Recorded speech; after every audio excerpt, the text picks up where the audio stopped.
the YouTubes. Hey. So I had to make a coffee and stuff. All right, we're live. How's it going? Hello. It's a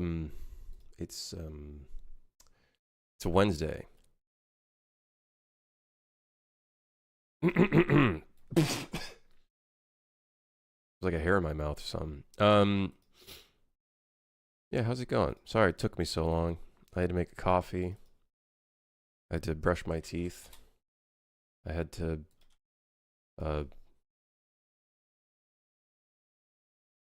yeah. Go through a midlife crisis, mini one, just a real quick one, 5-minute midlife crisis. You know how it goes. Although, am I at midlife yet? I'm not even like 30. When is usually the midlife crisis? Early life crisis? I guess so. 30 to 35? Not there yet. Not there yet. I don't know. 27 seems like it would be my midlife. Yeah.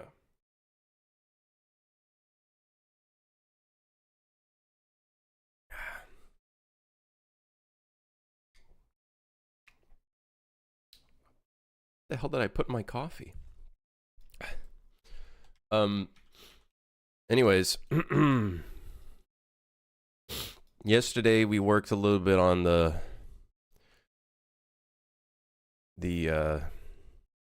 main menu. Pretty cool. I think. I don't know. We'll see what people say.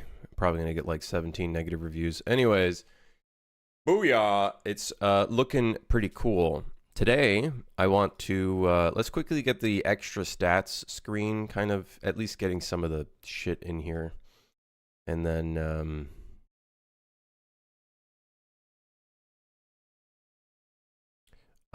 maybe we can start actually setting this up.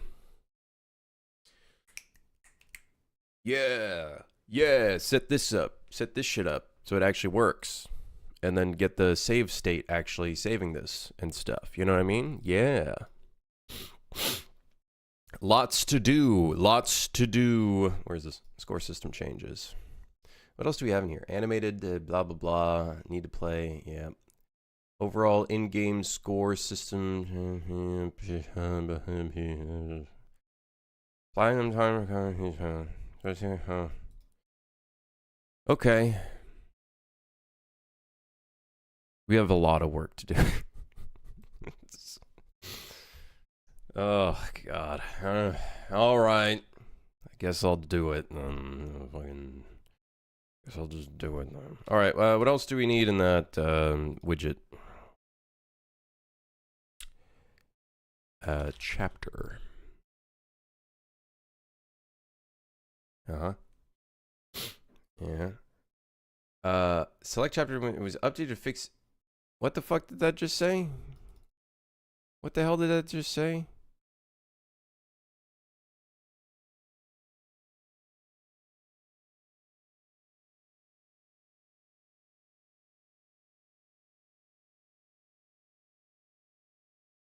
What? Huh?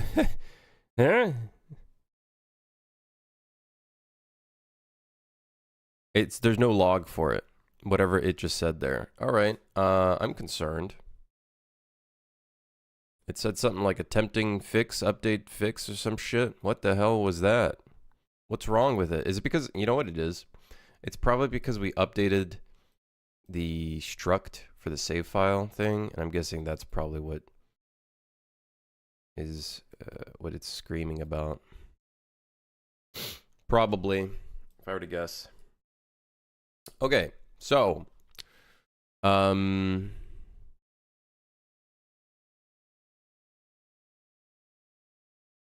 this section, we need to get the rest of the stats in here.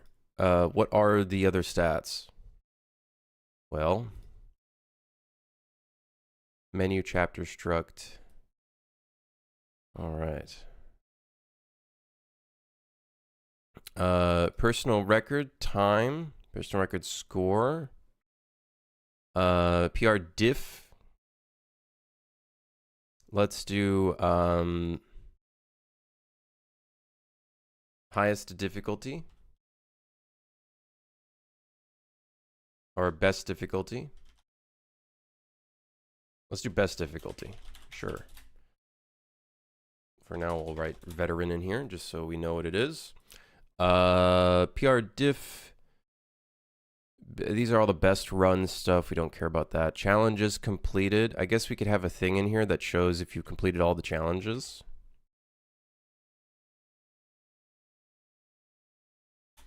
Challenges. 3 of 3. Very cool. We have a lot to do.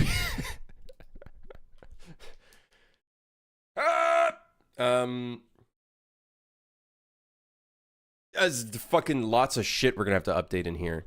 I am not looking forward to it. I'm gonna be completely honest. All right, total kills. Okay, so copy. Total kills. 3. Total melee kills. I believe we've already gotten that. We'll move that down.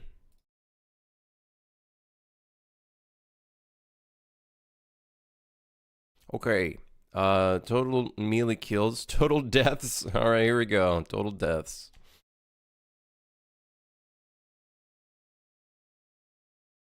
The total deaths you've had in this map. Total runs. We don't have that. Total runs. Total clean suits. Really just fucking saving data just for the sake of saving data. And then last but not least, total executions.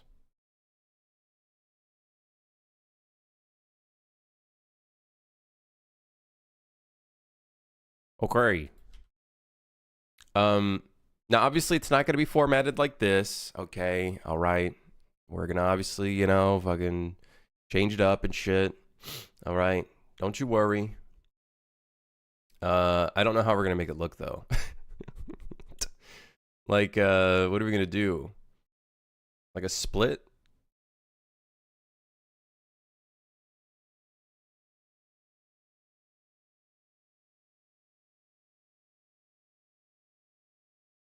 I actually don't know. How do we, what's the best way of formatting this?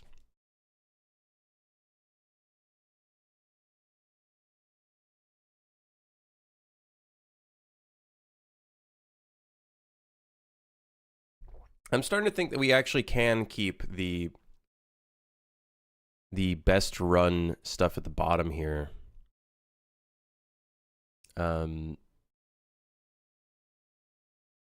Yeah. Total melee kills and melee kills, is there like a challenge associated with that? Chat yesterday was saying that it's fine if I just say melee kills. But technically this is melee kills in one run. So the idea is, yeah, this is kind of like an extra challenge, essentially. Where it's like, if you want to beat an entire level just melee, like what I plan on doing is like when you actually complete this, I'll make this green or something. I don't know.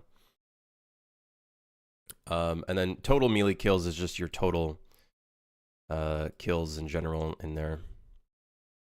So that kind of just adds an extra little challenge for players. Yo, Carl, why does your UI look different? Well, this is UE4, and I'm also using an add-on called Darker Nodes. Darker Nodes makes it look different. Makes it look better. Makes it look better. Oh, yeah.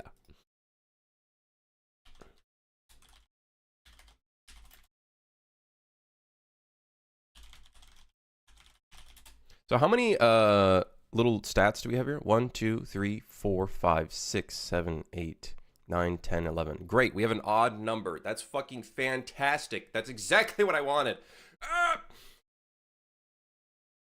Okay, we need one more.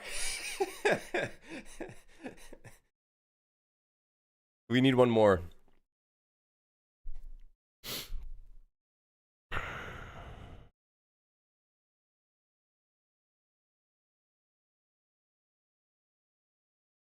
Unless I format this in a different way. How can I, Are there secrets? Right! I forgot about that. Good point. I forgot about that. Hey, we got 12. We do have secrets. Let's do secrets found. There we go. Because we have that new blueprint for finding secrets now. Okay, so we got 12. Perfect. I still think, oddly enough, like, this isn't going to fill up the whole screen.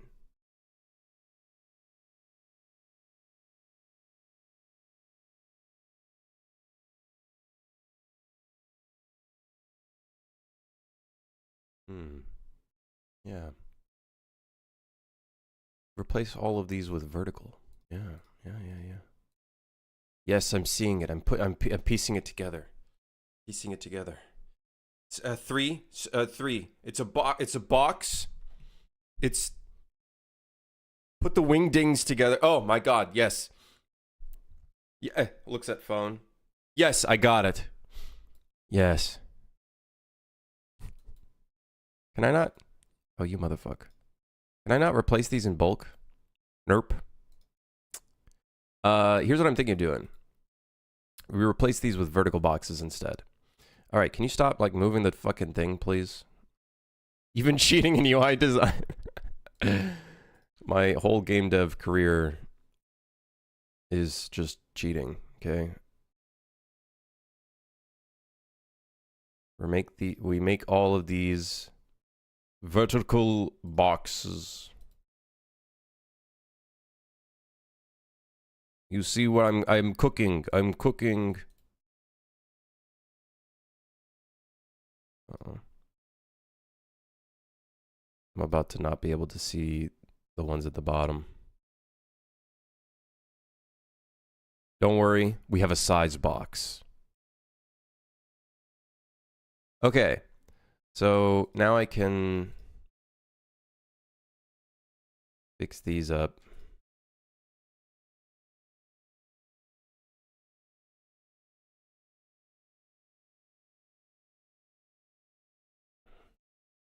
Which version of UE4 is the best? That's up to you. I just like using 4.26. But some people have said 4.27 works just fine.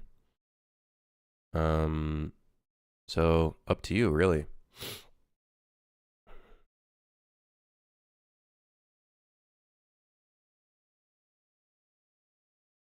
Suggestion: throw them all into one single vertical box. The thing is, I'm gonna have these all in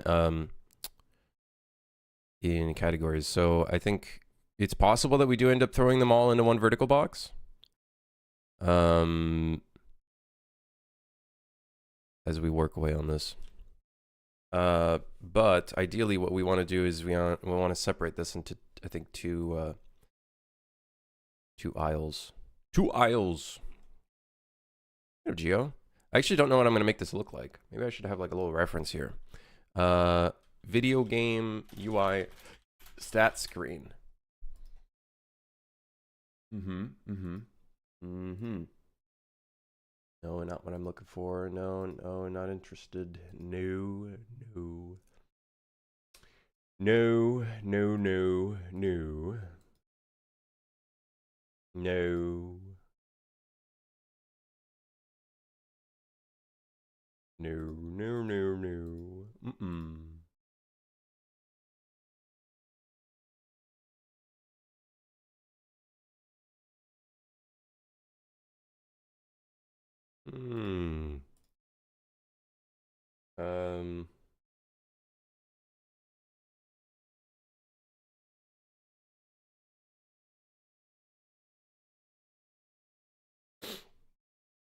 I'm trying to, yeah, I can't find anything. All right, well, guess I'll just fucking figure it out, I guess. So inside of the vertical box,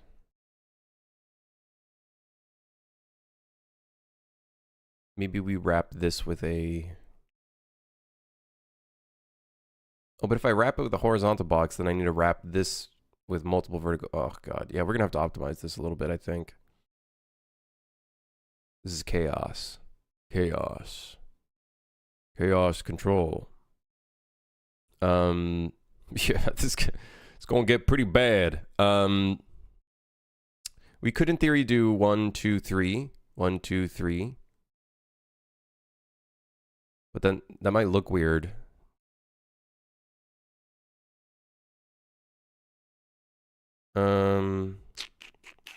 Yeah, I'm wondering if maybe we should also like keep the year best run at the bottom.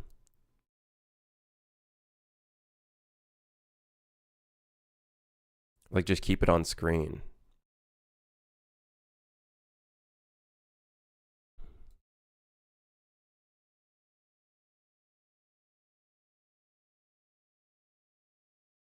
Display flex.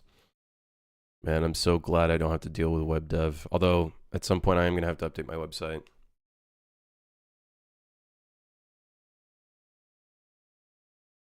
Gotta do that someday, which means I'm gonna have to deal with web dev. The UE4 UI is very bad. Oh, it could be worse. Could be worse.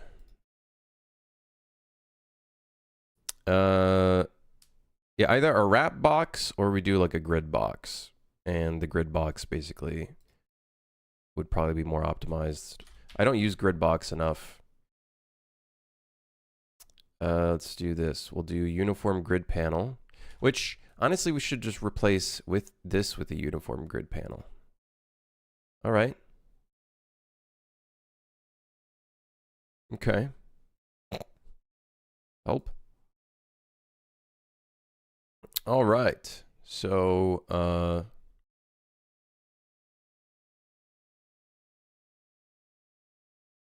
well, 1, 2, 1, 1, 1, 1, 2, 2, 0, 2, 1, 2, 2, 3, 0, 3, 1, 3, 2. Aha! Now, problem. Here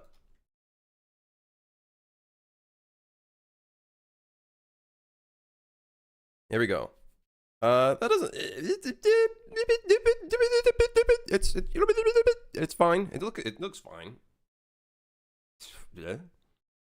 It's, you know, it's okay. It's all right. Looks okay, I guess. Like I get. I don't know. I suppose. I guess. I don't know. Fucking shit. Maybe we can move them around a little bit.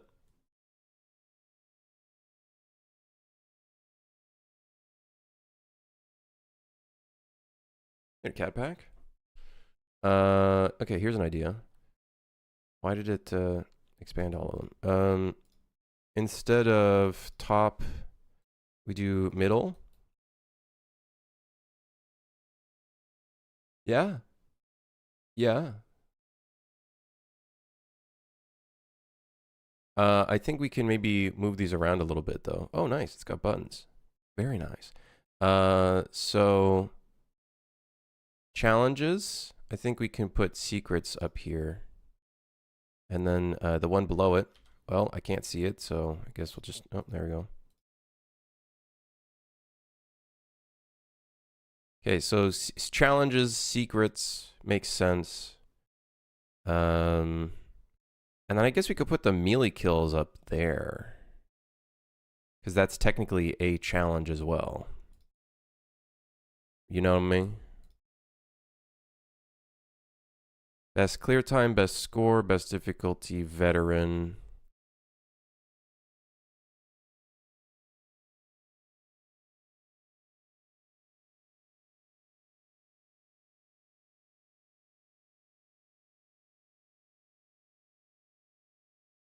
Total kills over here, hide it. Total melee kills over here, hide it.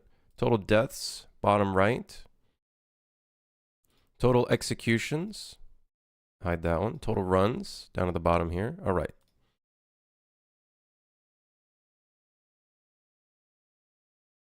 So we have clear time, best score, best difficulty. Okay, best. Challenges, secrets found, and then melee kills. So these are 3 challenges, essentially. Then we have total kills, total melee kills, total executions, total clean suits, total runs, and then total deaths at the very bottom there. I think that's pretty cool. I think that's pretty good. It's like some extra stats. A little stat card. Yeah. Am I not using UE5? I don't want to risk moving my game that's currently released on Steam to UE5 and then existing players start having crashes that I can't fix myself and whatnot. So I think it's just the safer play to not deal with that. Just the safer play to not deal with that.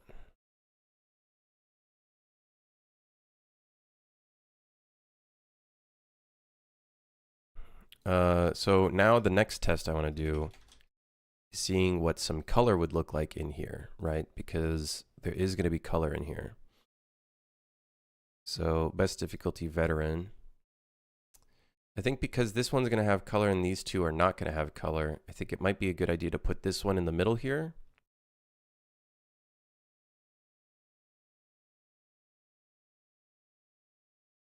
Will I use UE5 for upcoming projects? Do I use C++? I plan on using it for upcoming projects, and then I do plan on also diving more into C++ as well, for sure. So color in the middle there. These are going to be green if you complete these. I don't want to change that just yet, though. And then these are all going to be white at the bottom. These are like actual like stats. Cool.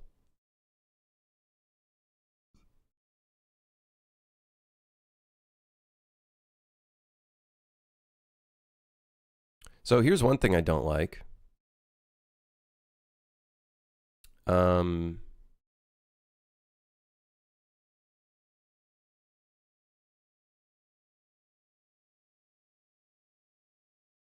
Total kills, total. Can we potentially shorten all of this and instead have maybe a subtext in here that then says total? You guys know what I'm saying? You guys know what I mean? You know what I mean? Like I feel like we can, this is a little redundant, the total section. So I feel like we can instead, man, I should have been using fucking grid panel more. Shit's great. So total kills, maybe we could say total stats. And then we can make this bold. Give it a different color. And then give it maybe larger letter spacing. Actually, maybe not. It might cause problems. So here's what I'm thinking. This is technically a part of the wrong row, but I'm kind of okay with it, the placing of it.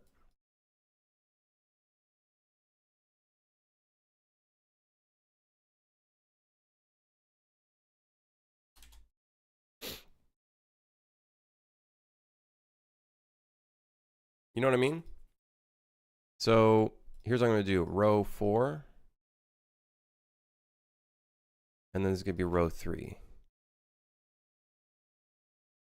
And then I don't like how, actually, I'm pretty sure I should be able to set the size of a singular. No, I can't because it's a uniform grid panel, which makes sense.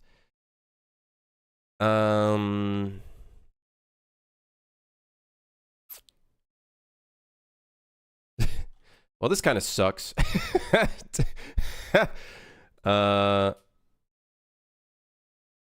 Just split it into 2 grids, fuck it. Dude, we already have so many like panels in here. This shit's gonna get like be crazy to load up. Tempted to upgrade my 4090 to 5090, but they're not available anywhere in the Netherlands. Well, sounds like you're just gonna have to wait until it's available then.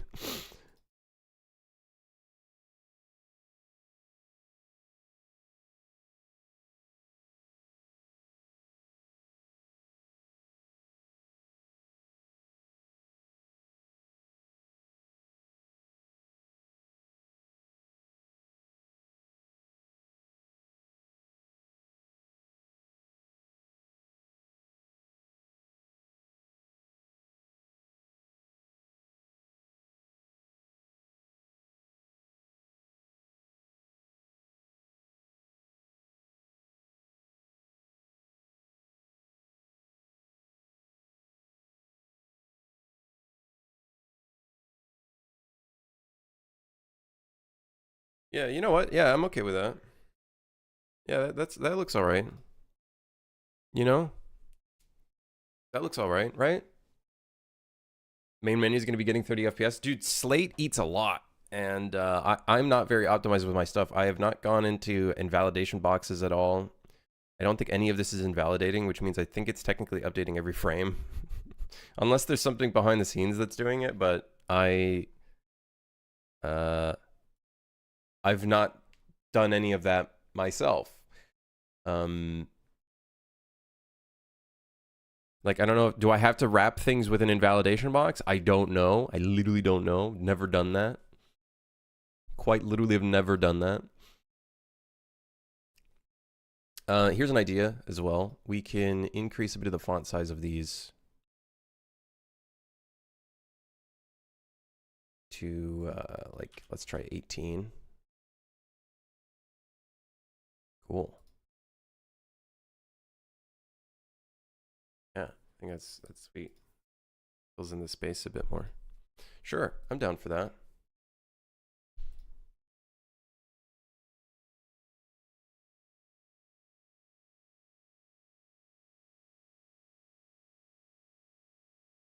Something about this doesn't feel centered. I don't know what it is. Do you guys see this? Maybe I'm crazy. It feels skewed. Is this for Suit for Hire or a different game? This is for Suit for Hire. Yes. This is indeed for the Suit of Hire. All right. Yeah, it looks okay. I think, you know what it is? I think it's just this something out of something. I just don't like the look of it. I think it's the slash.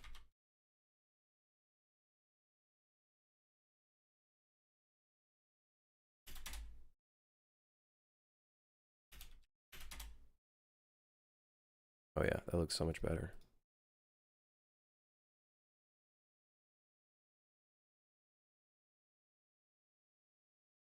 What if the text hit a little scale bounce when it maxes out slash new record? Hit a little scale bounce when it maxes out slash new record. Oh, I guess like for these here, I guess we could do a little animated effect. I plan on like changing the color of them and stuff like that, but we could do a little animated effect as well.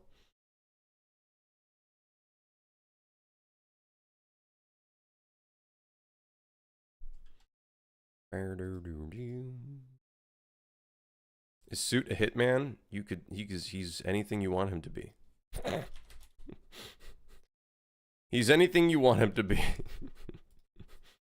Okay, let's see how it looks real quick. Yeah, that looks kind of cool.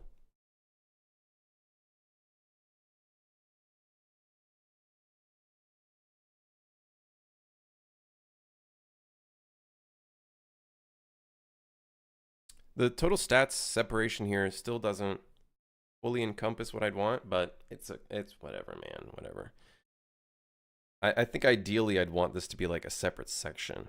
So like maybe a different color or something, but I guess we could follow the same text font as the first page. Maybe that might be a good idea. That way we have consistency between the two. You know what I mean? So it's black with technically the wrong red color. I guess we might as well... Well, we might as well fix that, right, guys? No better time to do that than right now.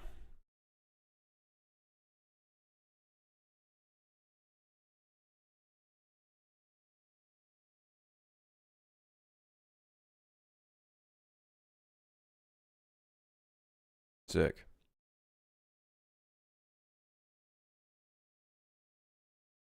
Yeah, it would be kind of cool if this was like in a box. It's crazy because when you do this, it's set to the bottom, but I don't think this has internal padding. Like it doesn't have a padding that I can change inside of it. It's kind of funny. Let's see what kind of controls are on the uniform grid panel. That's just minimum. I don't think it would matter much. There is slot padding, but probably don't want to change that. We're gonna cause some oopsie whoopsies. Whoa, okay, so because we have the size box, that allows us to do that. Add an empty spacer. Yeah, we could, but that would cause even more like separations. Don't think we want. Oh, dude, I could change the shadow offset, and then that could be the padding. Little hack. No, I can't do that.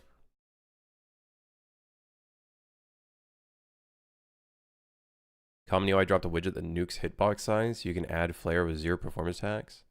I don't have common UI. Or at least I don't think I have common UI in UE 4.26.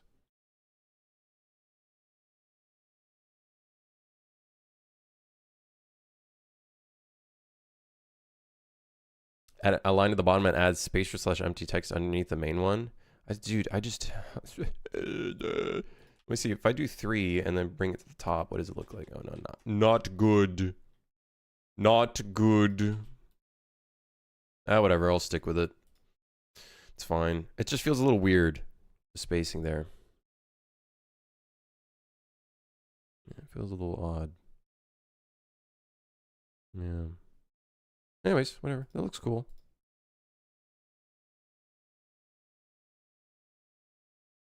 I guess it makes sense if we had a header for the top one here, right? Also, I wonder... I don't think that looks good. I think we'd want it to be centered. Because the previous page has them left-oriented, not centered. So... I guess we'll just stick with that. It's fine. Although it'd be cool to have a thing at the top here.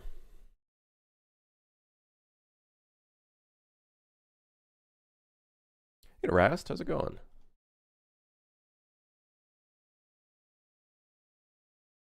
Yeah, I don't know. I guess we'll just leave it at that. I think it's pretty, like, self-explanatory to some extent.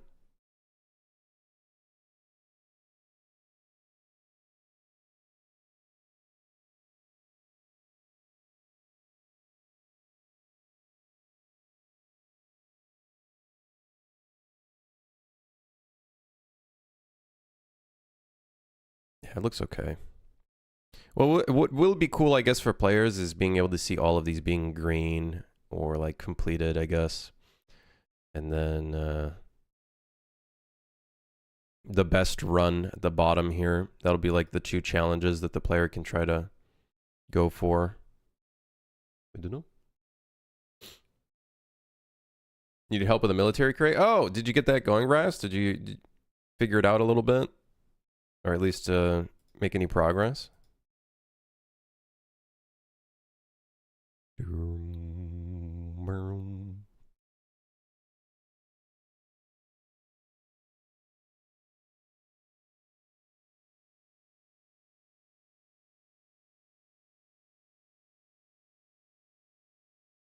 We could even have these have color, actually, now that I think about it. Because they're technically tied to your rating. So these could be colored. Actually, this entire top section could have colors, which might get chaotic. It's might get a little chaotic, but you know.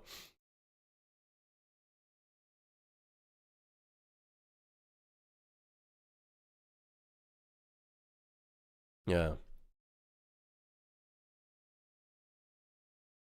More simple one, but I got it. Hey, hell yeah, Rast. As long as you know, as long as you're learning, right? I think that's the biggest thing.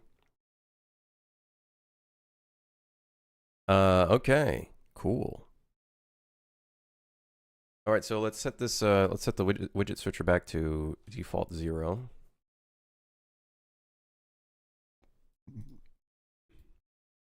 The next thing I'd like to do is I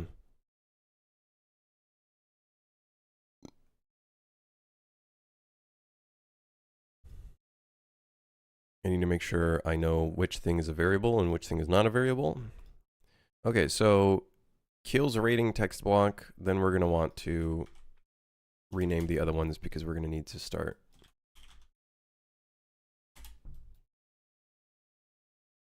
actually working with them.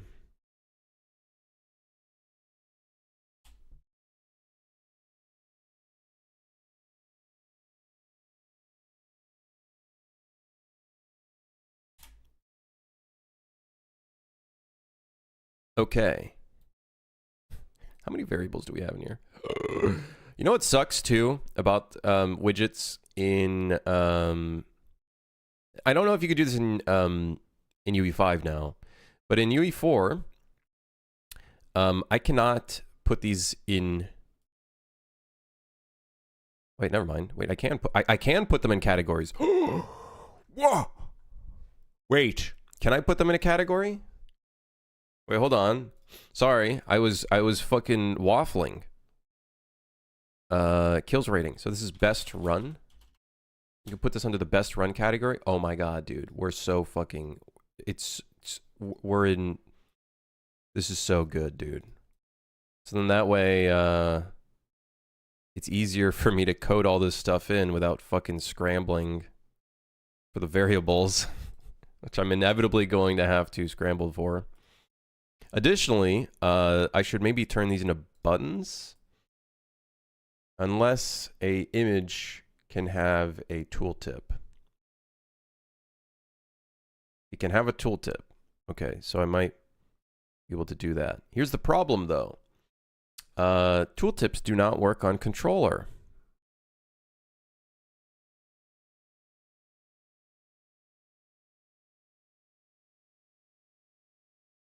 I don't know why.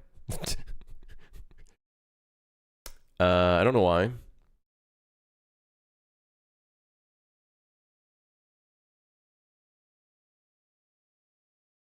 So should I actually end up turning this into like its own widget blueprint? I'm starting to think we should just turn it into its own widget blueprint.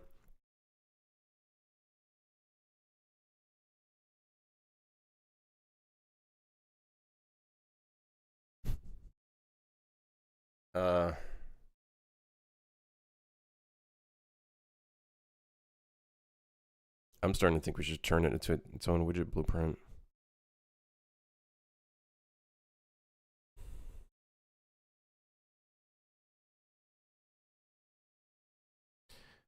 I'm working on a project right now, and I'm trying to make it as realistic as I can. Environment design, UE5.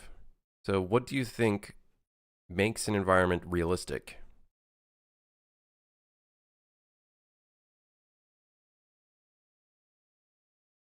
Realistic in what sense? Like realistic as in looking realistic? Feeling realistic? Feeling believable?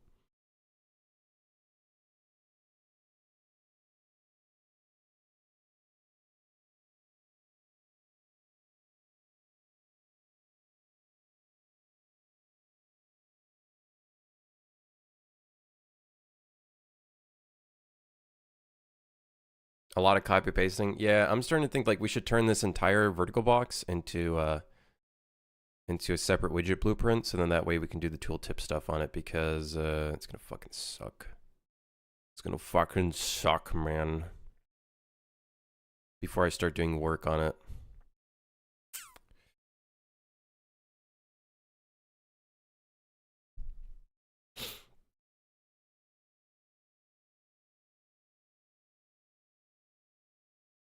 Graphics, feeling, design, etc.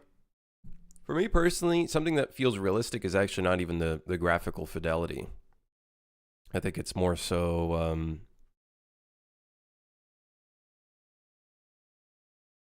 the way the world and the environment interacts with the player, how the player interacts with the world.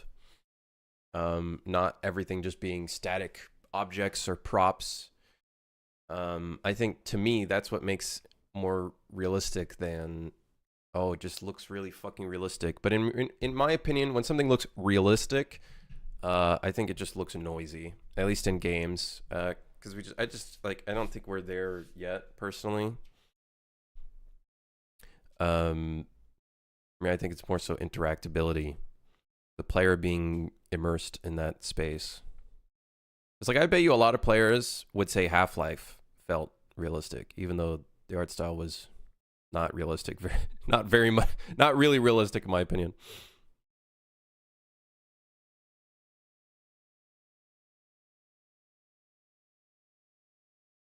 But if you want realistic, like, etc., blah blah blah, like, you're probably gonna need backlighting, or real-time GI, which Lumen, if you're doing an interior, Lumen looks okay in interior. It depends on the lighting situation. If you want it to be dark, good fucking luck. But if you want like a fully lit scene, maybe you can get that going, but then it kind of looks washed out. Ray trace Lumen looks better. Yeah, if you do hardware Lumen, it definitely will look better, but I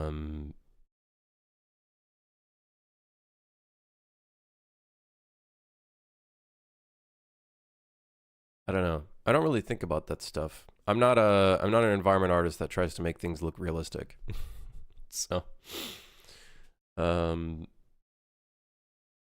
it's not really something I try to go for. I try to just make a space feel believable. That's about it.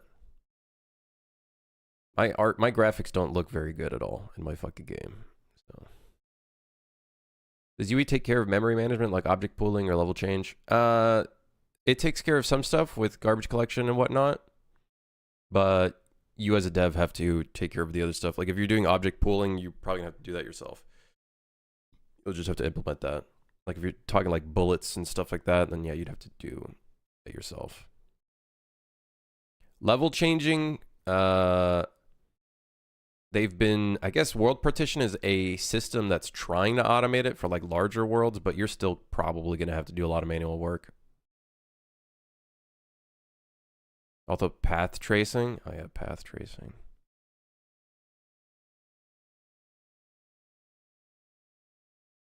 Yeah, I think we're gonna have to turn these into a separate blueprint. Man, that's kind of annoying. I guess it is what it is. Just because the hover event is gonna suck ass to get that going.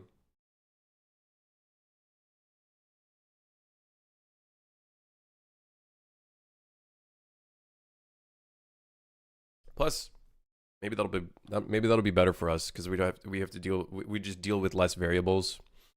So honestly, fuck it. It's like chapter menu. So we will call this WBP.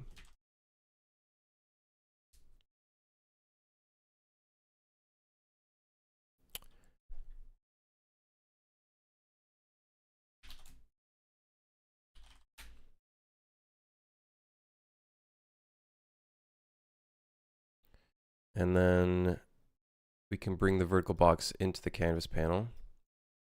Are you fucking kidding me? There you go. Okay, we're all good. Then from here, chapter menu rating, we can replace all of these with that.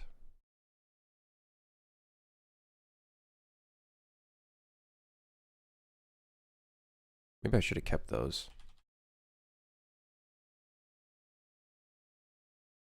My favorite games are those that have graphics style lends itself to the story/content. Sometimes lo-fi is the best way to go, depending on the game substance. Like, I would argue the Division, like the Division 1 has still a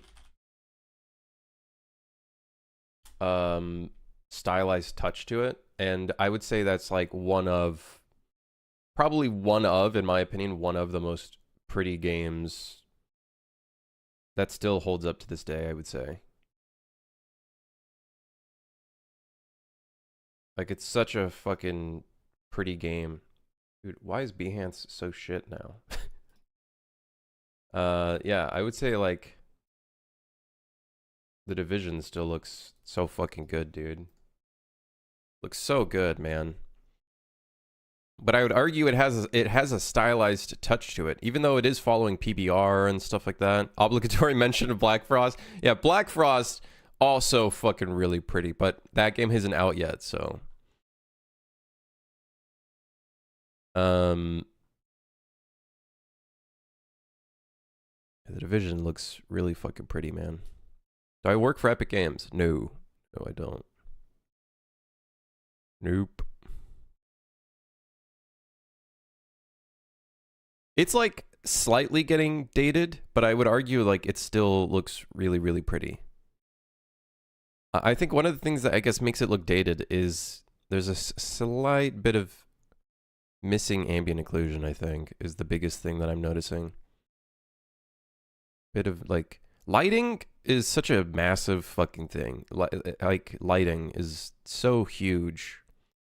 Lighting and like ambient occlusion, even though ambient occlusion is technically not realistic, but to me it just makes things look so much more put together. Even here, I would say the lighting, something about it looks off. Like, I feel like it's supposed to be a lot darker right here.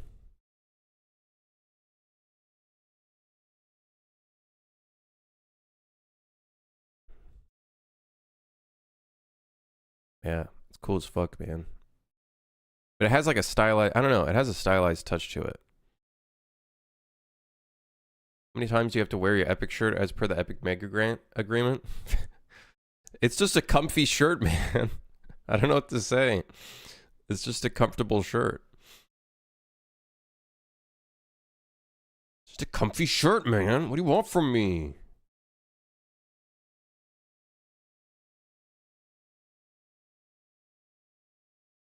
Okay, so... Shit. Where the fuck am I? Oh. This is what I mean, man. You gotta like put shit together in pieces. Look at this. It's fucking chaos. It's chaos.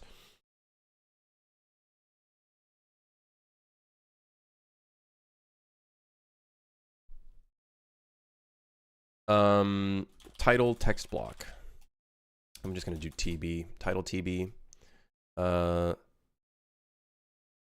Rating TB, and then stat TB.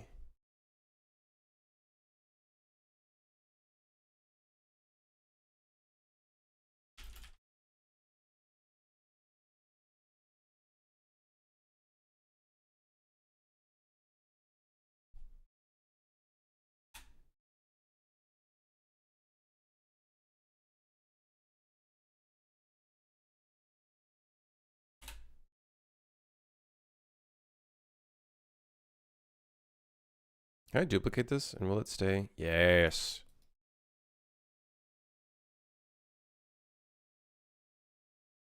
So we'll delete this one now. Look how much cleaner that looks. Now it's just compiled. Now, I don't know if this is a good thing to do. Yaw, are you in here? Yaw? Is Yaw in here? He's the fucking widget. The widget wizard, I guess.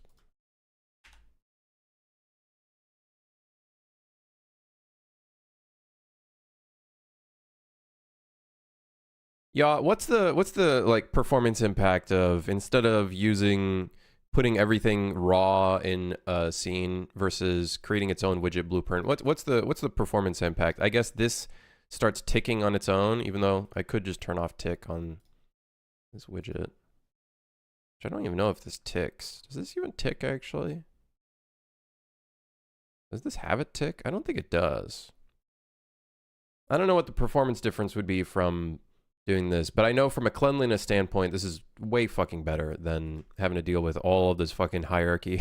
It's absolute ass, dude. I would much rather have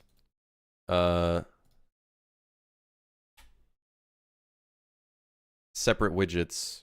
I guess it's better in the long run because we're gonna have all this code for like hovering and shit, and we don't have to like duplicate the code. So from a workability standpoint, it's like 10 times better.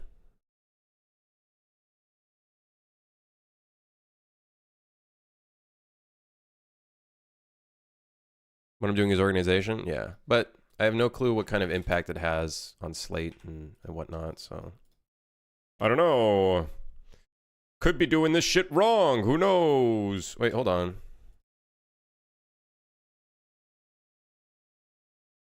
Oh, shit. Oh, shit. Left padding kind of goes hard. Yo, it's fucking aligned. Yo! Whoa.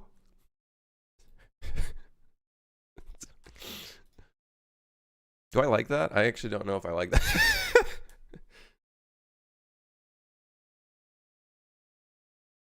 I actually don't know if I like that.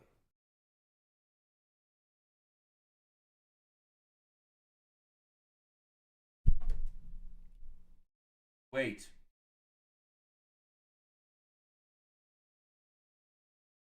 Mmm.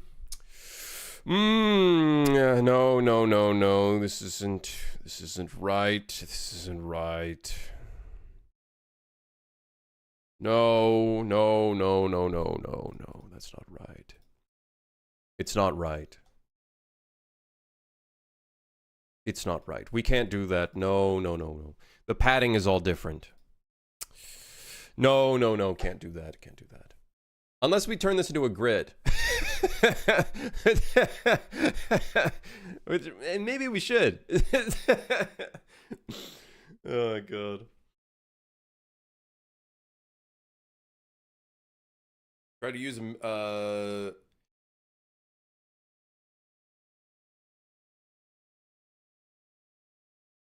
it depends what you're going to do, Rast. Nanite, if you use Nanite in UE5, you're going to be probably doing a different workflow for your triangles and everything. Because then you have to deal with clusters. So my minimal experience with Nanite, because I don't really work with Nanite too much yet, and I probably won't for a while, you're going to have to start dealing with clusters, and then Nanite overdraw is kind of a little different than regular overdraw. And then you also want to be careful with clipping. So objects clipping each other also causes problems with overdraw as well with Nanite.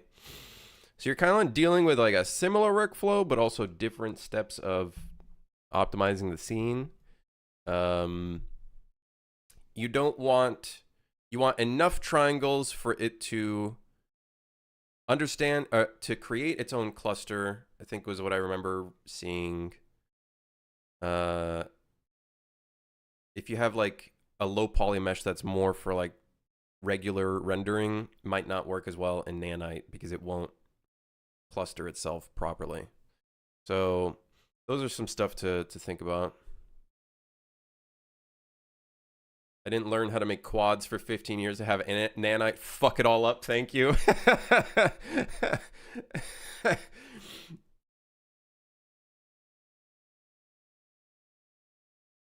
All right, it looks the exact same, albeit all the bottom numbers are different, which is fine, because we're probably going to change that in here anyways, so no problemo.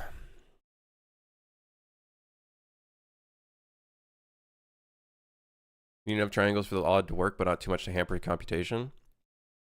Well, in Nanite, I don't think it's necessarily for lauding, albeit, yes, it is part of it, for sure.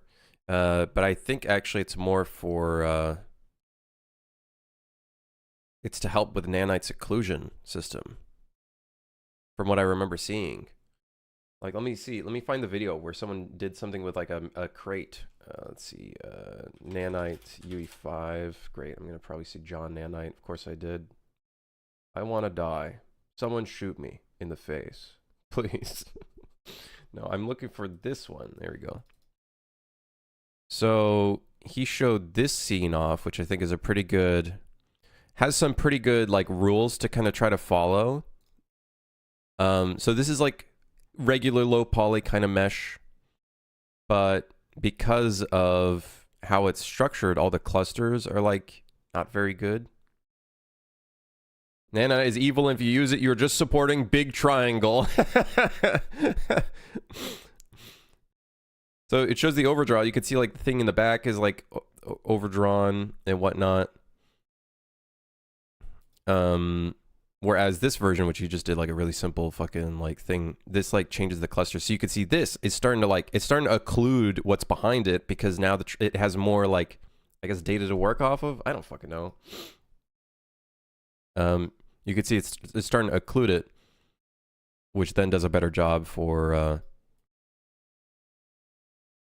that stuff. But clipping is still a piece of shit, which I would love to see if they could fix that. Because like, how are you going to do rocks? Like, are you going to have to like bake them down and then merge them together? That's not very artist friendly. Epic. I thought the point of this was to make it artist friendly. If you guys want that video, hold on. Let me bring that back up. Here you go. Check out that video if you're using Nanite and Lumen. There's some good stuff in there, and virtual textures. Actually, there's some stuff in there for virtual textures. Prismatics is working for Big Quad. Don't listen to them. Both fucking companies trying to become the monopoly. Yeah, like it basically, Nanite turns everything into clusters, and that's how it utilizes it for its culling. And if the triangles aren't big enough, then it doesn't create proper clusters, and then I guess Nanite has a harder time to actually get shit going, which interesting, very interesting. Whereas for us in regular rendering, with regular rendering, an entire object will get culled using the bounds of the other objects. Is it the bounds? I think it's the bounds of the object. It uses the other bounds of the other objects and then culls it with visibility culling. But that also has its price. So as I'm learning, that's all doing, I guess, line traces, or a form of line traces, or visibility traces of some sort. And it's doing it on every single object that's currently in the scene that doesn't have like a distance culling.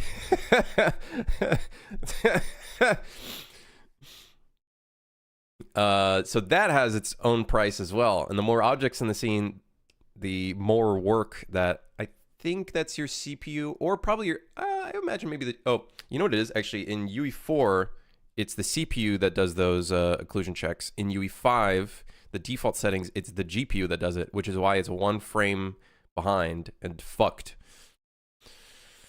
HZB fucking whatever the hell bullshit.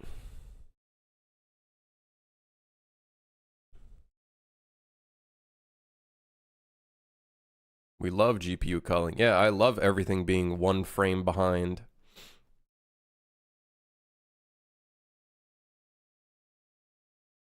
Backfaces cost nothing though? Yeah, because the backface doesn't. It's not fucking. Actually, does. Yeah, I would assume backface doesn't matter because it's not technically being rendered because it's not in front.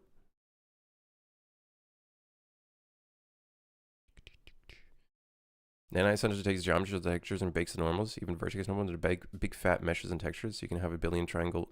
Is that what it's doing? I don't think so, right? Prismatica? Isn't it just geometry? I guess it does kind of have to do something like that. So maybe it's like creating like virtual textures on the fly or something. That'd be crazy. I suppose it is probably doing something to that degree for things farther away.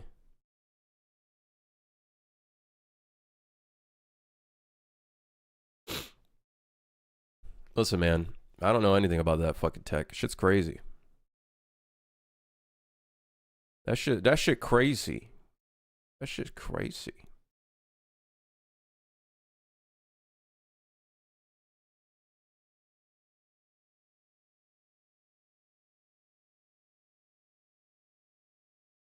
How do I backtest OFs and an OF, aka would people's relative opinions become effectual parts of the absolutes? What the hell did you just say? Backtest OFs.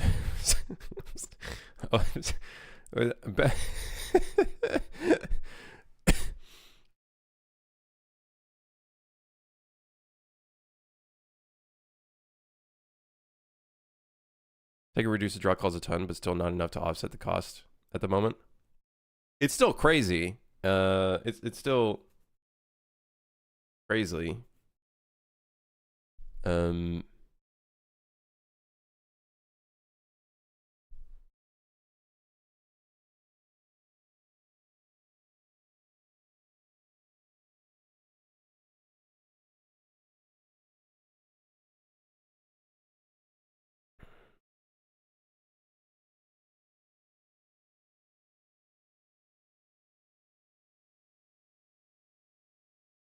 I'm at work trying to figure out a puzzle.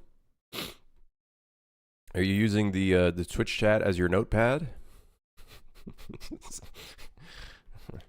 Yes, well, my hypothesis is that if a squared plus b squared equals c squared,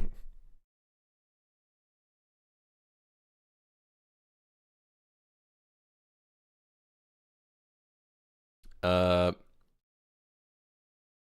I'm sure Nanite will get there, but we still have to remember Nanite's fucking crazy. It's like for rendering at least, that shit's crazy for cinematic stuff. You know, I still respect the shit out of it because I don't understand a single fucking thing of it. Well, not a single thing. I understand little stuff, somewhat surface level. Enough to maybe like if I were to use it, I maybe understand how to optimize some of it a little bit. But it's still crazy to me. I come from a time of handmade LODs. I have not handmade an LOD except for like a marketplace asset when the marketplace people were like, this is ass. And then I said, well, fuck it. Fine. I'll adjust it. Yeah, I just use the auto LOD most of the time. It just does the job. That's my AI auto LODer. The one that John Nanite is, for some reason, suggesting as an idea. Whatever the fuck that means. Nowadays, we can just slap AI on anything, and then, like, investors are like, yo, fuck yeah! Huge dong moment.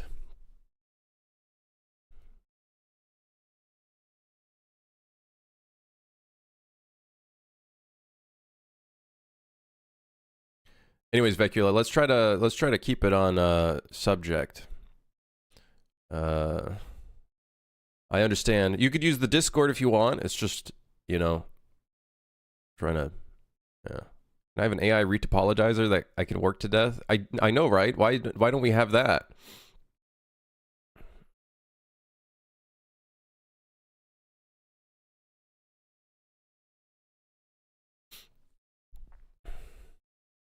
Well, the current topic is John Nanite currently. And this fucking UI that I should probably start working on right now. Okay. Okay. All right. Good. Well, I am going to need... I don't know how I'm going to do the hover event. I think we're going to have to turn these into buttons, actually, now I think about it. For controllers. Because how else are you going to hover over those things? I'm also thinking... maybe instead of... Goes to look it up. No, you won't find John Nanite. It's a made-up name that we made for an individual on the YouTubes. NVIDIA's working on AI retopology. It might come soon. I probably, honestly, would not trust an AI system to retopologize my model. Like, it's probably just going to make it trash. Let's be honest. Like, I don't think we're going to have anything yet that'll retopologize it in a clean way. Like, maybe it could probably retopologize, like, rocks and shit, no problem. But, like, once you start getting, like, hard surface, and then you start thinking of aspects like, okay, hard surface, but this needs to be animated. Don't know. Don't know how that's going to work out. Shit my pants, I did. Huh? It would appear I go to the left and my controller gets lost.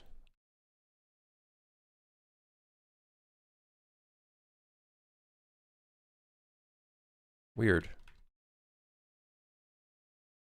God, I hate controller support. Someone fucking just kill me. All right. Jeez. Amanda, thank you for the tier 1, by the way. Thank you. John Nanite is back. I refuse to watch any of that person's newest videos. I refuse to watch any of them. Call me part of the problem. I don't think any of his videos actually provide anything of value to the subject at all. I think in fact, I just view it as guy who's abusing the gaming community and using their rage for views and ad revenue.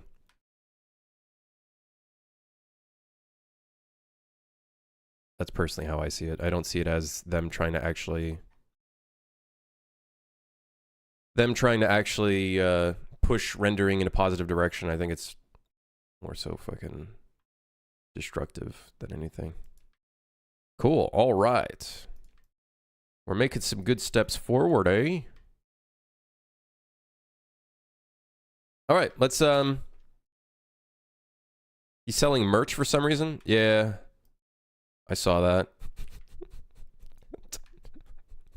It has his you know what's really funny? He reminds me of when I first started. His logo literally looks like a really okay, this is going to get really rude and I'm part of the problem in this respect, but his logo looks like a really shitty first time rendering something in Blender. And how do I know this? Because I made something very similar when I first started game development, and I will show you right now. I hope I still have that thing.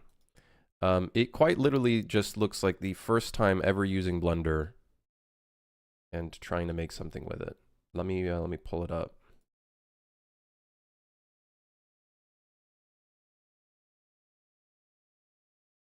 Now, this is obviously not like someone's gonna get in the argument and be like, "That's really stupid, man. Why are you like bashing on that of all things?" Because that's my way of saying, look, I know this guy is new to this shit.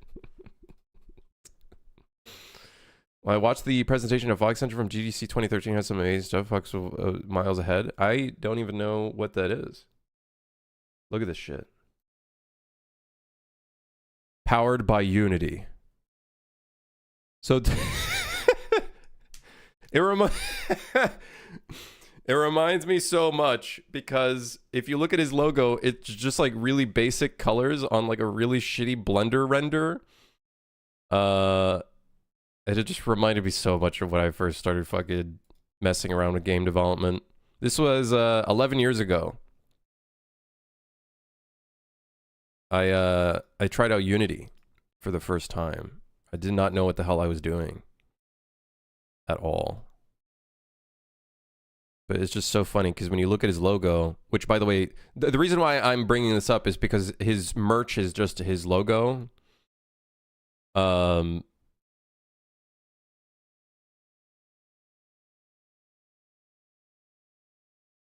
And I watched John's newest video. Don't watch the videos. You're literally just giving that person views and clicks and feeding the algorithm. You're quite literally just doing what he wants. He even says, it's funny because he's kind of like feeding into it. He's like, he even says, "Oh, these people don't even watch my full videos." It's like, bitch, if we watch your full video, I downloaded it and streamed it via Discord. Fucking Giga Chad. Giga Chad. Okay, all right. I respect that. All right, you know what? You got me. All right? You got me. I respect that. You know what? All right. It's pretty good. I didn't think of doing that. Not gonna lie.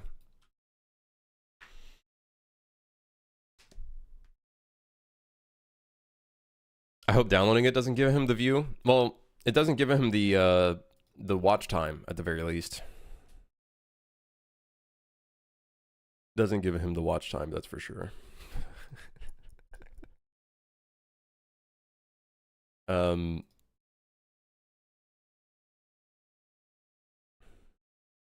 Yeah, it's just really funny thinking about that because it's like that was my beginnings as well. It's some really poopy Blender logo that's doesn't look good at all.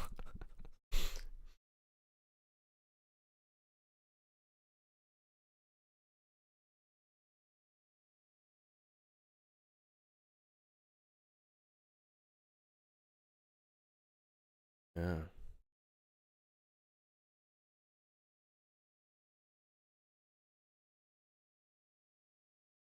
I genuinely think there's space in the game industry if you really wanted to be a fucking like toxic grifter in the space. And there's already a couple people that are like this.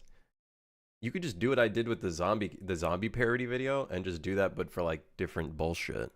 Be like, "Hey, here's Deadpool in UE5, and then like I'm pretty sure this guy that does that, or if I remember correctly, he just does trailers and he just gets a shit ton of views on his videos. GTA 6 in UE5, and it's some random bullshit.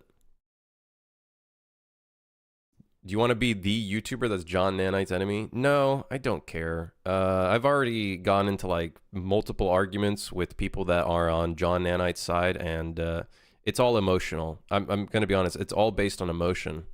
You magically telling them, hey, but that's not how it works. It doesn't matter, because at the end of the day, their game doesn't magically run better now that you've told them, hey, that's not how that works. So, unfortunately, yeah, fuck you. I'm gonna go donate to my boy Jay Nanite. Jay Blinsky Nanite.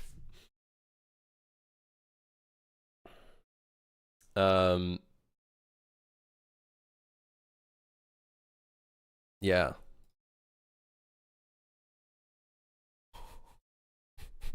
Donate to my boy Jay Nanite. Yes, he's gonna make the ultimate UE5 fork. It's gonna be fucking giga. He hasn't started it yet, which he technically can right now at any moment in time. But just you wait. Once he reaches, what was it, the number? $900,000 that he definitely did not use on food and other things. Yeah. His YouTube donos are definitely not going to his personal bank account that he is not. It's most definitely. He needs to hire people who said they could probably fix it. He legit wrote that. I know. He's a glorified ideas guy. Who, yeah. I can probably fix it. Pay me. Bro, if I literally had no job and I was making a bunch of fucking money and shit, I'd probably just make my own fucking fork of Unreal. On a positive note, the Epic OG team announced their new game they've been working on for 2 years. Looks cool.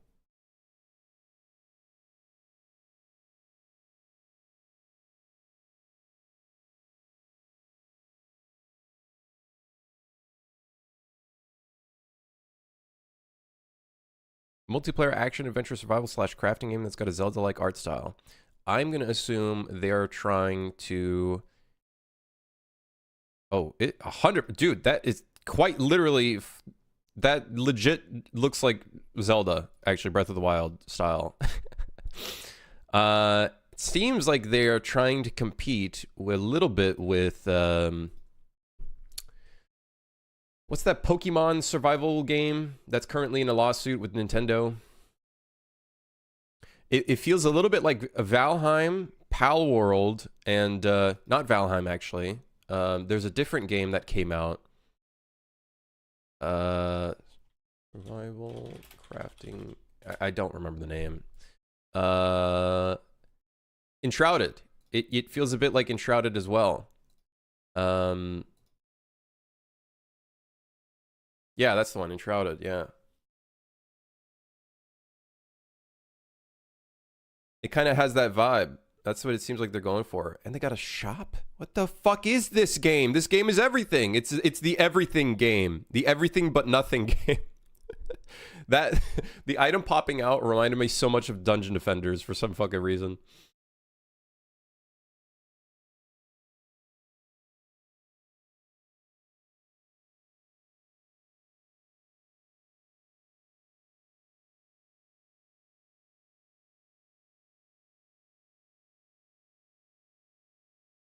Yeah, it's cool, man.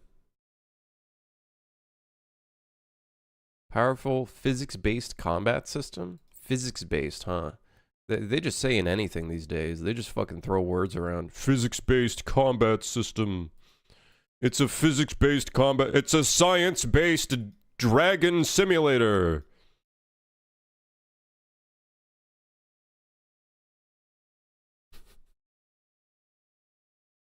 He needs money to pay for their time, I guess.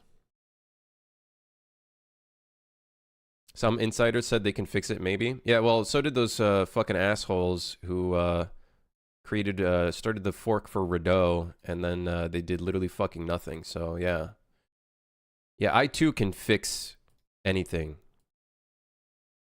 They literally helped build chaos, so actually physics based. That's kind of funny. Okay, fair enough. All right, fair play. Fair play.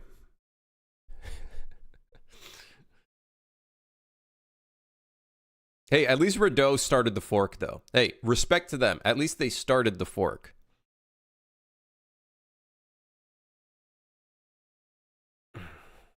You know? Except they just didn't really do anything except for change the logo and then change some of the internal text just because they're a fucking crybaby. And now they're just doing pull requests from the regular Godot. So, great. And maybe they changed a little bit of code. How many months has it been since that whole debacle? I don't know, maybe like 5 months.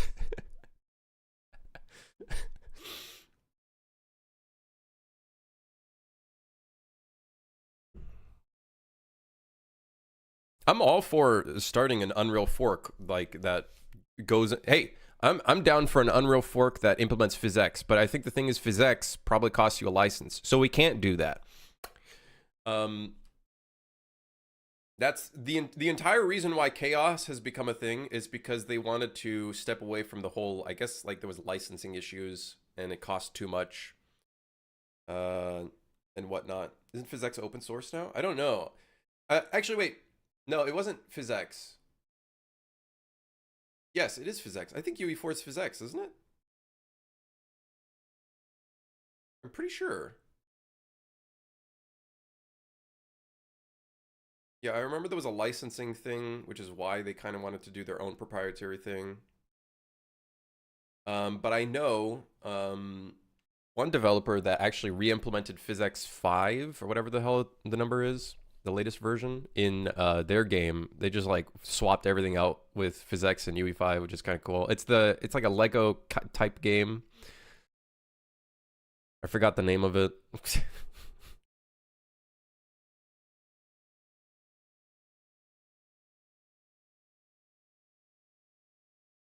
What about the Days After game? You mean the day after?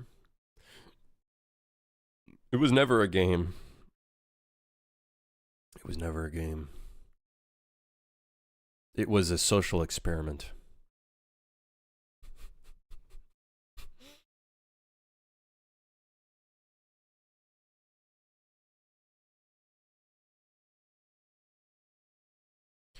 It was a social experiment until I actually work on the zombie survival game, whenever that is. All right, let's get to work on this because we've been just staring at it for 5 million years.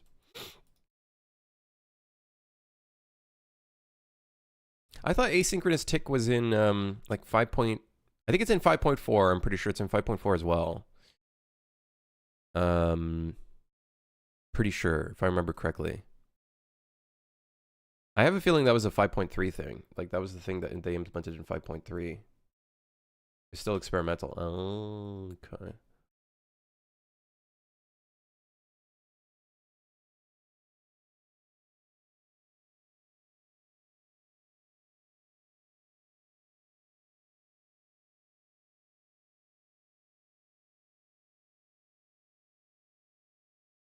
Async tick was added in 5.0, but it was super jank. Classic.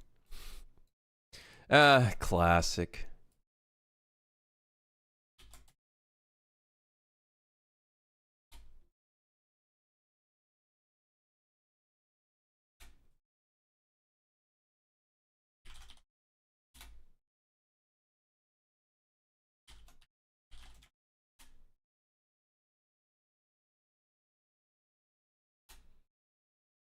Can you make it open source for that company? Wait, what do you mean? The day after the zombie survival game?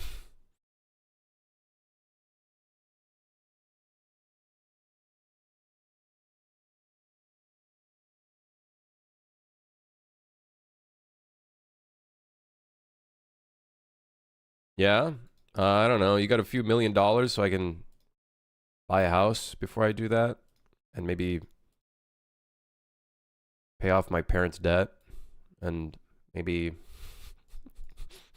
I don't know, maybe buy a car. I don't have my driver's license yet, but I wouldn't mind a car. Maybe insurance for like 5 years. I don't know. I wouldn't mind that.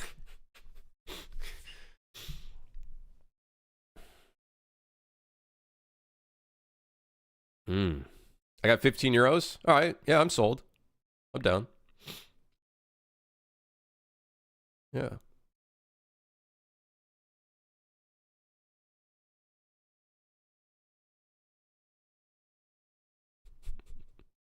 There are project settings, even I think in UE4 for asynchronous physics. There's something asynchronous in here. Yeah, substepping asynchronous. Which is kind of funny. There's also this, which I never knew what this does. Asynchronous loading thread enabled for streaming. For package streaming. I could see you being a motorcycle guy. I think my girlfriend would not see me as that. She probably would not want that. But I'd probably get into it.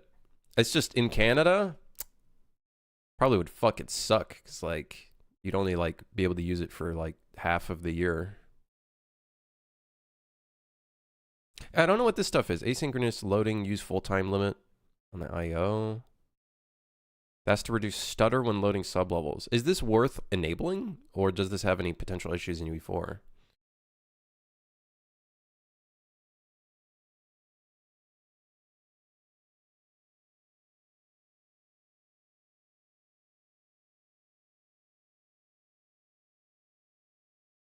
Oh, Carl, are you meaning the day before making that open source? Dude, there was nothing there, man. I bet you it's a shit ton of spaghetti code. I bet you it's a shit ton of fucking spaghetti code. You're probably better off making your own fucking game. Probably so much fucking spaghetti code in there, man.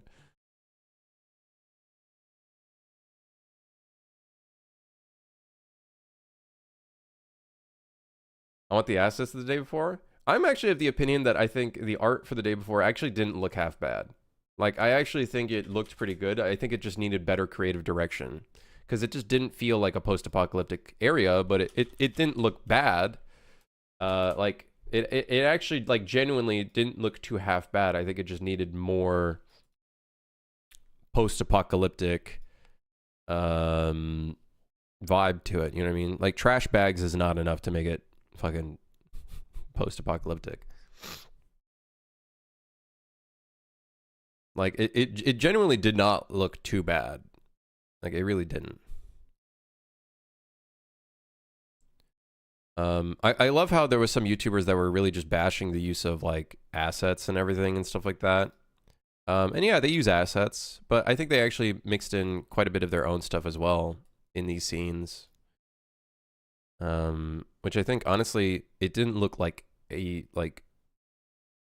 didn't look that bad. Like, it actually looked like a relatively solid game. Tried it once, it reduces stutter a bit, but not fully. Tested with sublevels, but I guess it's for loading anything. Interesting.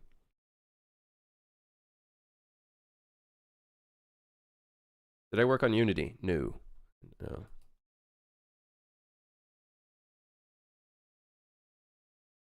Just lacked, you know what it lacked? It just lacked substance. Like, it looks good, but that's all it really had going for it. It was lacking, it was lacking a bit of like substance. I would say that was like the biggest thing.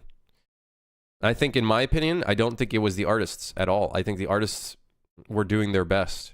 I think it was creative directors or whoever the fuck was like leading them was just shit.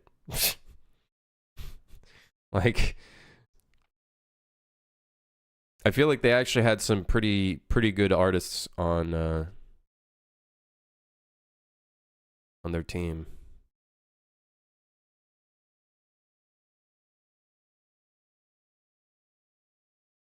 Yeah. Building a co-op zombie survival game always leads to basically wanting GTA. Well, when you start doing cities, it does get in that direction, unfortunately. And that is one thing I'm fucking terrified about when I start working on the zombie survival game, is like, how am I going to make these like large scale worlds? So I'm thinking I'm probably going to do more like level instances, a little bit like Tarkov style. I don't know yet. We'll get there when we get there. I'm not there yet. I've been in studios where the CEO is the main culprit and everybody else couldn't say no or else be fired. Yeah. You have like a super talented team, but unfortunately completely dragged down by piss poor leadership who's completely out of touch. And it's their way or the highway. Like, man, they got some really good props. I don't think there were like necessarily performance issues with this game, right? It was just the bugs, like visual bugs, skeletal meshes fucking clipping or having issues. Like I actually, wasn't the frame rate for this game actually not like horrible? I feel like that wasn't a big subject. Or maybe it was, and maybe I just don't remember.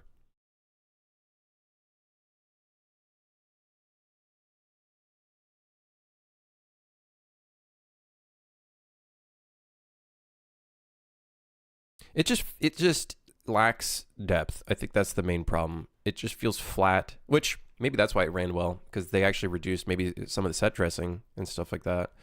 But genuinely, like, they had good artists on their team, just a shitty fucking lead.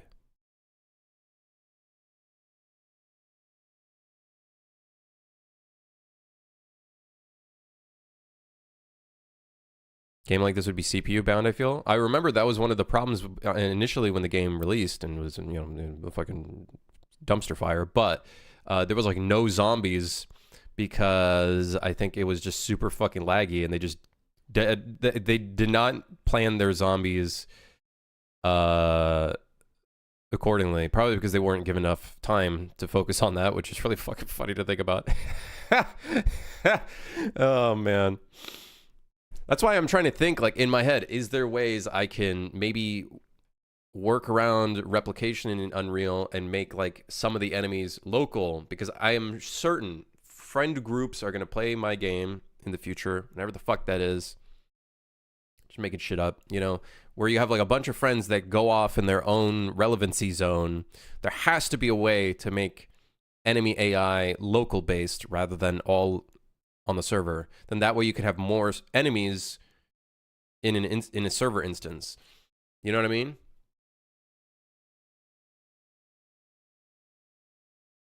There's got to be a way to do it. There's got to be. I did notice when I was working in something, I did notice you can still have AI navigation load on clients.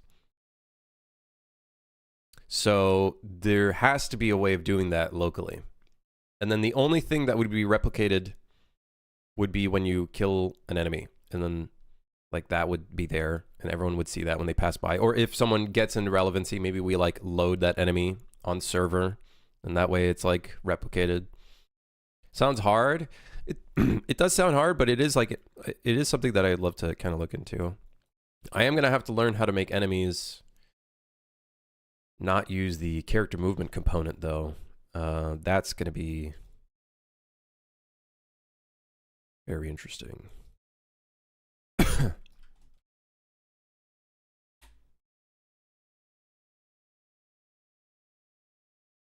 Can't it always end up being logic runs on the server unless you want hackers to get to them? It's the problem of getting the state to be the same on all machines appropriately. So I don't really care too much about hacking and cheating because I just plan on making co-op games and not PvP or anything like that.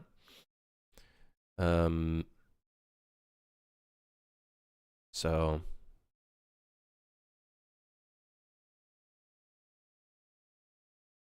yeah.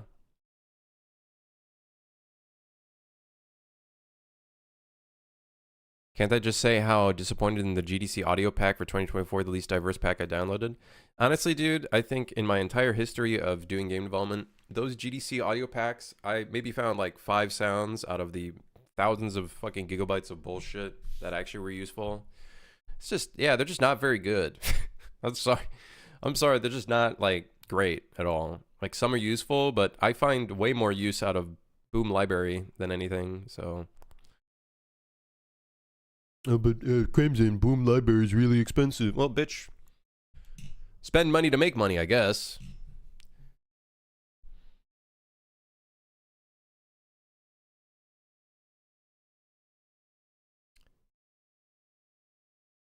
We have a ton of enemies on screen, all running the logic on the server, but it's sometimes it's something that we optimized a bunch of stuff for where we organize which AI receives commands and stuff. Processing the CMC is cut down a bunch, where we only do exactly what we need. Yeah, I think I am going to need like a really cut down version of the CMC, because the CMC has really cool stuff for the replication and whatnot. But yeah, I need to like dive into it more. Like I really don't know what's the thing that causes the CMC to be so expensive on CPU. Mover plugin waiting room. Well, who knows how Mover is going to be as well, right? Like who knows?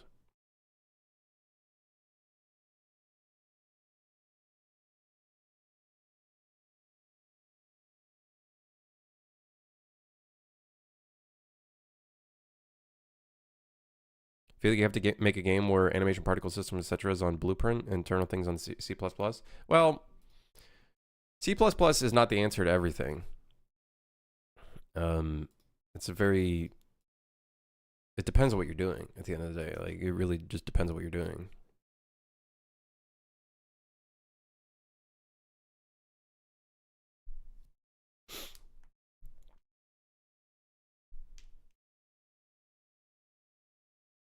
Give me a problem C++ can't solve. I'll wait. Can't solve shaders, motherfucker. Take that. Take that. What you gonna do there? Can't do nothing.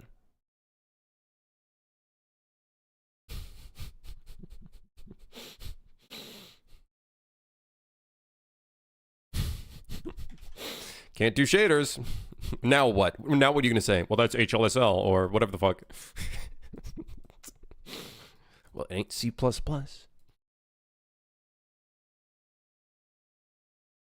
I saw a video where C++ takes less runtime than Blueprint. Yes, yes, of course, yes. You know, of course C++ is quicker. Blueprint is technically just C++ functions behind the scenes and then with a bunch of bullshit on top of it. But if you're building systems entirely in C++, have fun having to recompile and rerun the entire engine just to see if things are working. You could do shaders in C++, they do it as global shaders. What the hell? How does that work? I guess, well, I guess it's the DirectX 3D stuff, right? Direct 3D commands.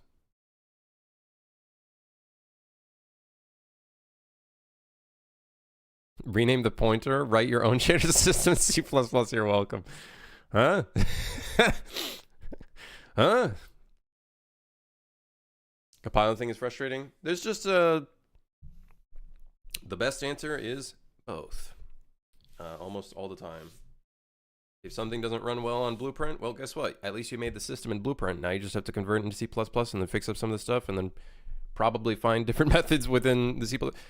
There you go. That's fucking... If you have something that's looping and it's going really long and blah, blah, blah, then yeah, you're doing C++, and then probably chances are you'll have to do some stuff asynchronously and then fucking... blah, blah, blah, blah. So... alright, so we have our shits. We got our shits. Now we just need to feed it to the save system. You act like coding is easy? Oh yeah, you just push a button and then it's just like that.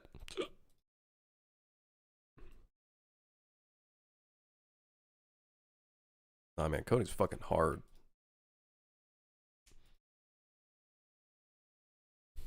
Press the make game button. Yes, the infamous make game button.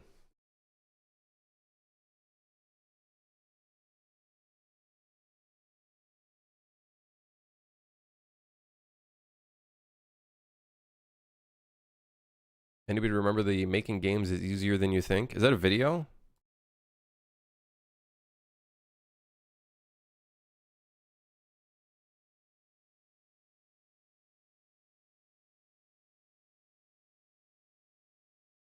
Set active chapter.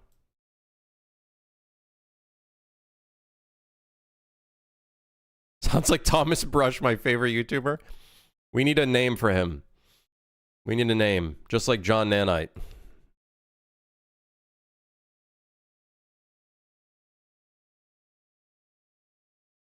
John Unity. John Course. John $5,000 course.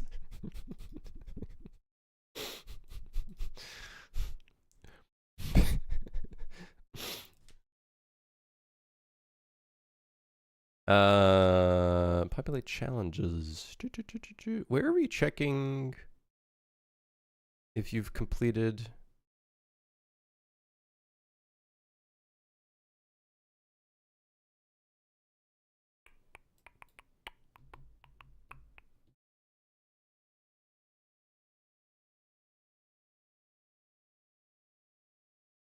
Udemy was pushing this one ad for anything game dev related, and it burned into my brain and got turned into a meme. Oh my god, yeah, I remember. Oh my god, I remember this.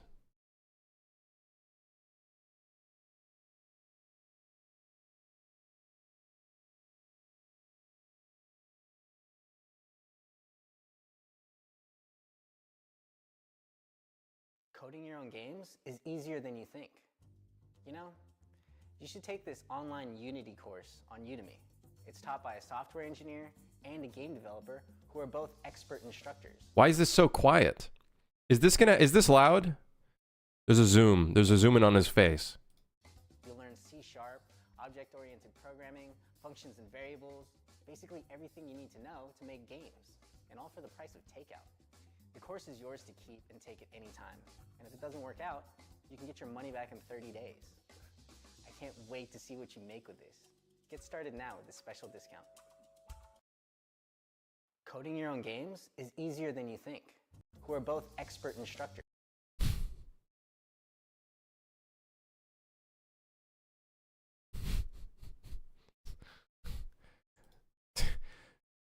Dude. Marketing departments are a problem. We need to stop marketing, all right? Stop marketing, just cut it off. Just fire all of them. Just all marketing everywhere.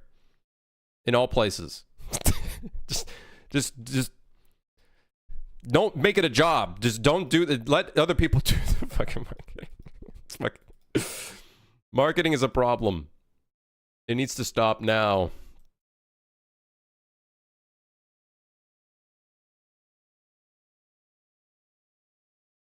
Why is it so quiet though? Why is it so fucking quiet? Game dev is really easy. Devs are just lazy and procrastinate all day. So true. So true, bestie. Actually true though. I procrastinate all day long. But that's not because I'm a game dev. That's just because I'm an idiot.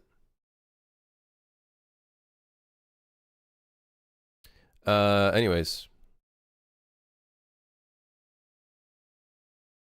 Where the fuck I am? I see a populate challenges. I believe this is definitely finding your save somewhere. Yeah, chapters completed. Yep, here we go. This is where the goods are.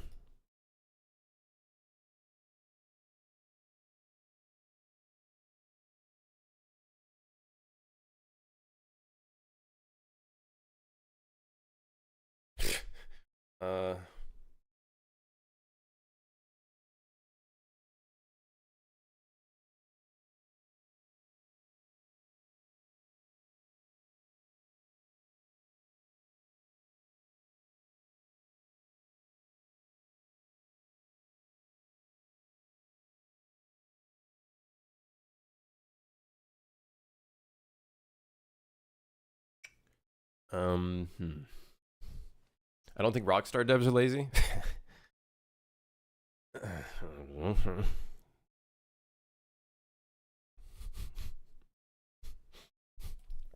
All devs are lazy, okay? Don't get it twisted.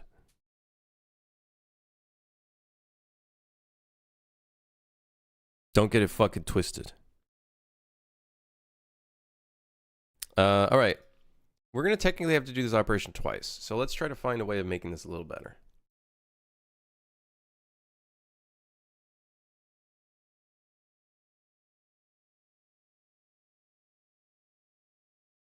Let's try to make this a little better. Is that why V1.0 is still not out? Actually true, though. It's because I'm lazy. And I procrastinate a lot. Like, actually true, though. I honestly, this game probably would have been released ages ago if I was like working 12 hours a day, like all the GigaChad devs. I am not a GigaChad dev. Don't get me confused with someone else. I'm not productive at all.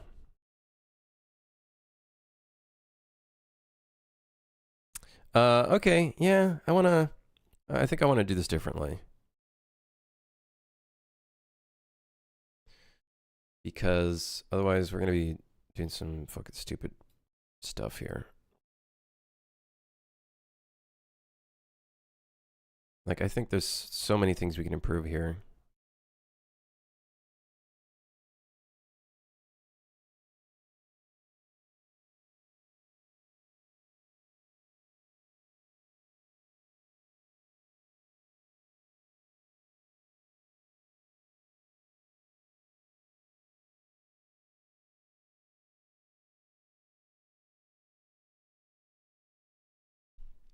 I'm gonna start cleaning this up a little bit, just because I think this is actually going to become a little harder to fucking read. So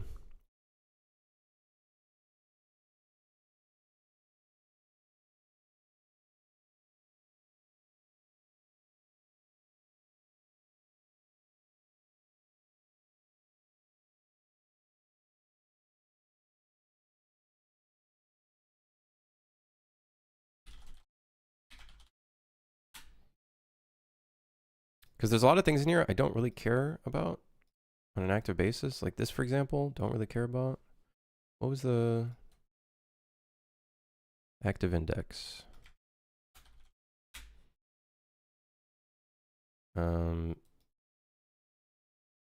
This is, well, really annoying that we have this stuff here, dude.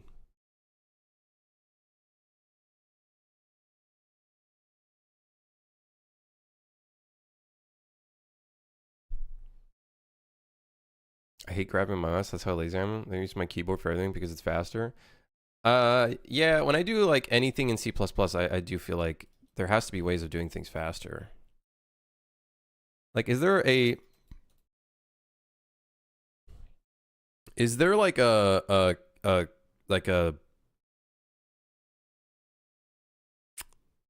faster way to, instead of Control Shift, here, hold on. Like, let's say I'm doing, I think it's like this. Is there a way of like copying a line of code faster rather than having to do Control Shift and then like is there a command for that? Is there a command for that? I know this is probably not right, but just as an example, like, is there a way to like copy Shift up? Shift plus home? The fuck? Huh? Shift plus end? Shift end doesn't do anything. Oh, Shift end does it if you're at the beginning. Who the fuck made these commands? What's my main job? I don't really have a main job. I'm a contractor for a studio. As a systems engineer, or I guess I'd call it generalist dev. Home will send it to the left and to the right. Oh, okay. Okay. I don't like that. I would expect like Shift and then, or Control, like, well, Control does it, but it doesn't go to the end.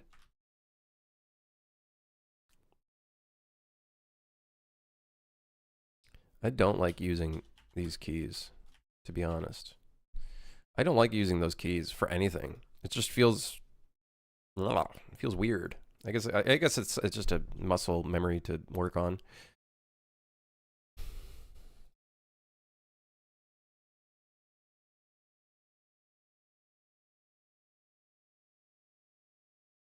You look so sexy. Hey, stand back, man. Hey, I'm taken, okay? Jeez. Sexual harassment these days, they're crazy with it, man.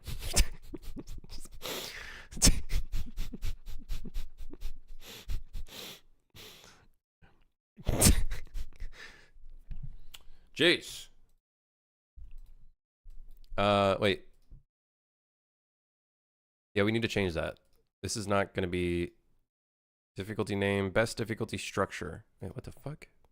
Why is it a struct?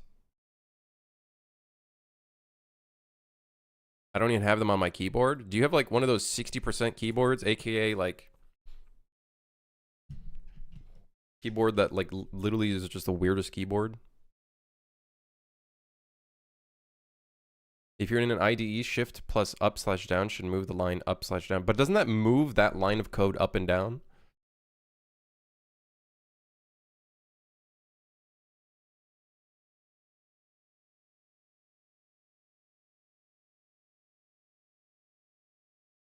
I think Crimson's gonna use Vim. I'm not going down that fucking rabbit hole. At least not for now.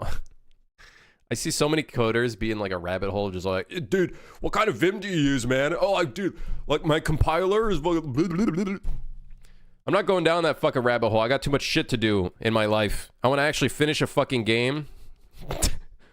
Okay? Okay. I ain't going down that rabbit hole. At least for now, I'm not.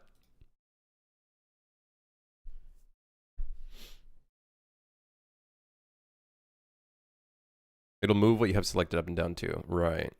Right. I don't find that being as useful as me being able to like copy an entire line of code. The end and home button is just a kind of weird spot.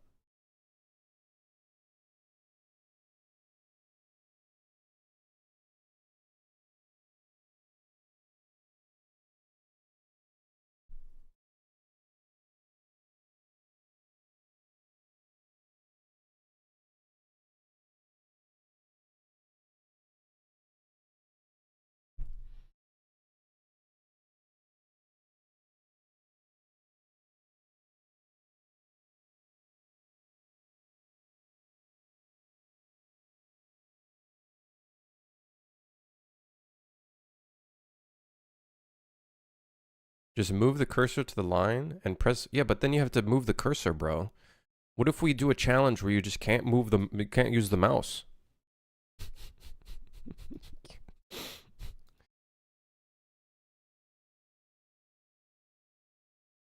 Keyboard cursor? Oh, just move the cursor to the line and press Control C without selecting anything. That copies the entire line in Writer. Oh, I didn't know that. That's fucking sick. Can you copy? So, like, the thing is, when you specify a U property in Unreal, it's technically 2 lines. Can you copy both of those lines with Control C?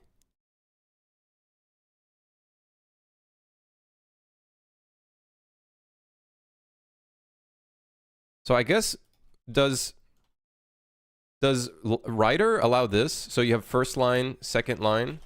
If you copy the first line and then move the line to the top, which I don't think you can do that. Can you do that?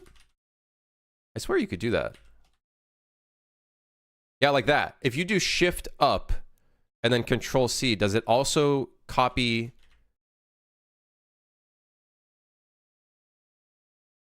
I guess I could, in theory, do Shift up and then Control Shift. And then Control C. Would it also copy that next one? That'd be sick if it does that, because then that can make creating new properties so much faster. I gotta try that.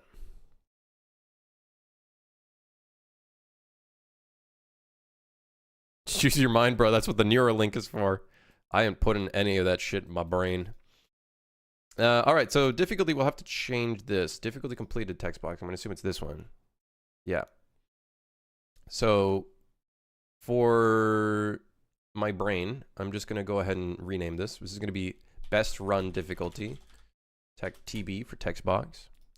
And then we're gonna have to basically change this, which is okay. That's fine. We could probably delete the coming soon text because we're not gonna do that anymore. But I'll keep it in there just cause. Okay.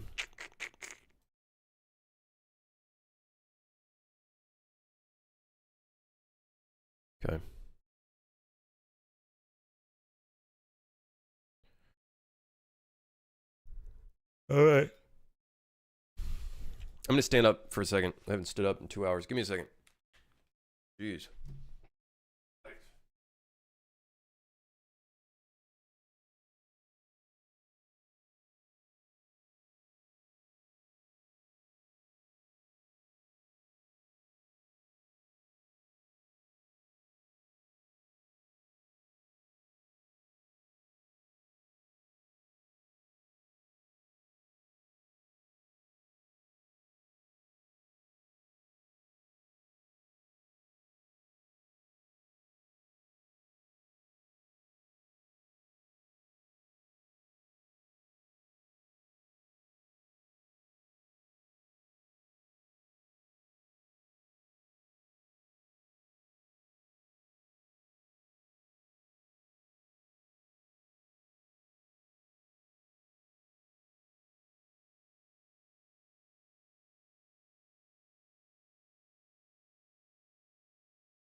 Am I doing this week? I sound full of energy. No, I don't.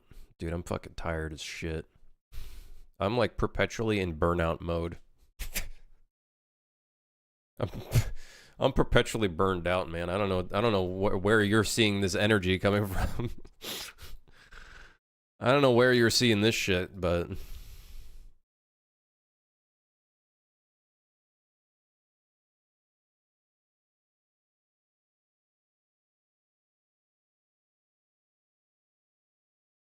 okay, so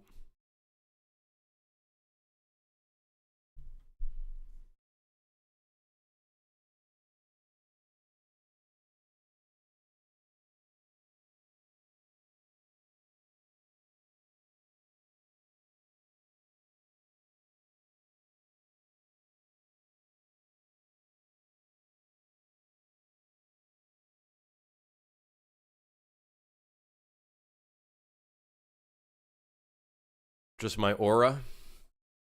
I'm good at faking it, I guess. Yeah. Yeah, one could say I'm a professional actor in a different life. Some might say I am Mr. Driver.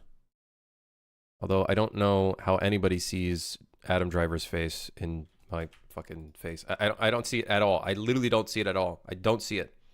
Y'all motherfuckers crazy, okay? I don't see shit. Don't see that at all.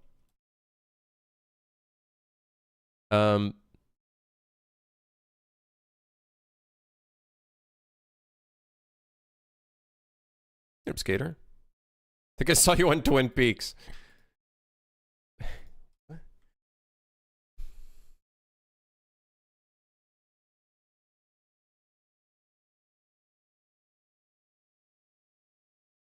stop being weird, guy slash gal slash individual person. No horny. Stop it. Okay, let's see. Can I... Okay, so active chapter details, we're getting the challenges, getting the unique tag, if it contains any challenges completed. Okay, so we just need to copy this code here to determine if we have a past save or not.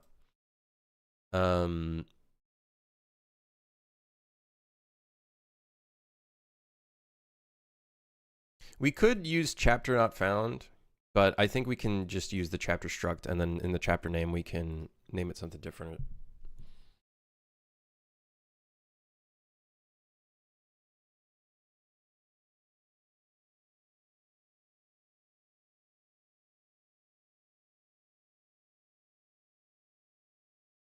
Yep.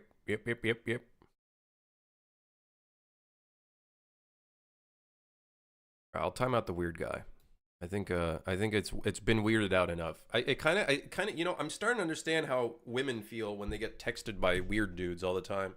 I kind of feel it. Like you know what I mean, guys? Anybody else feel that?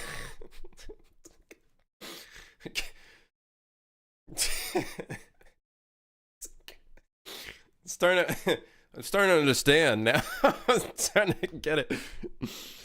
Please don't ban me. Now you're good, Venix. Yeah, you're good. You're good. Don't worry. You're fine for now. All right? Don't be weird.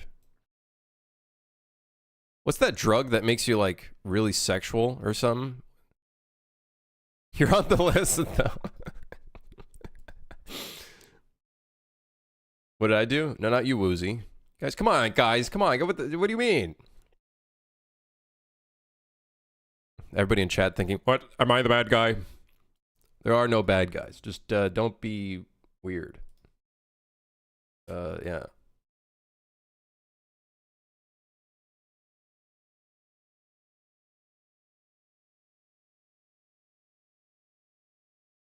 Oysters, poppers, MDMA. I'm pretty sure it's MDMA, right? Is that the drug that makes you like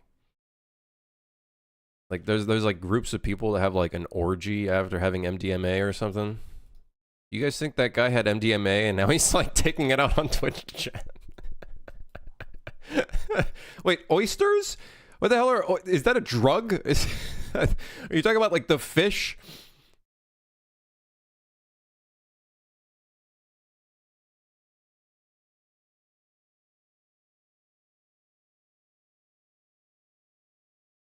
I didn't know oysters do that. The aphrodisiac? Why did they call it oyster? They literally could have called it anything else.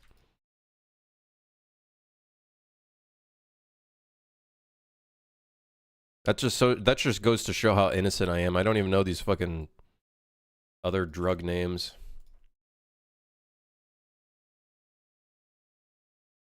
Why'd they call it oyster?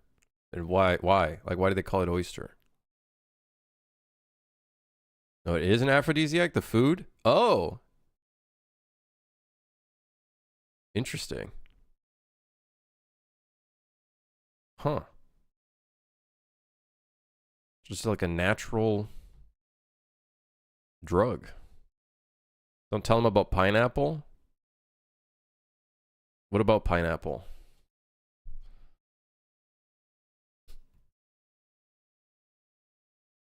It makes you a woman. Oysters. All right.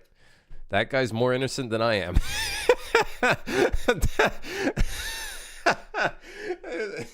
The oyster. Oh, man. Oh, God. Oh, it's fucking funny. 07 gooner friend. You know, there's good gooning and then there's just weird gooning. I think that was borderline just weird gooning, honestly. The oysters are turning the fucking frogs into women. Yep, Sharma. Okay, hold on. All right, everybody, shut up. We gotta change the code. Okay. All right. Listen. All right. Okay, jeez. We'll put it at the beginning here. Wait, no, we'll put it at the beginning here.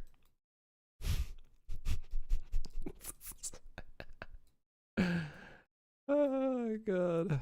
All right. And instead of this section being all this fucking jumble shit of whatever, active chapter, true, and a false statement. Okay, so break, finding, save, chapter save.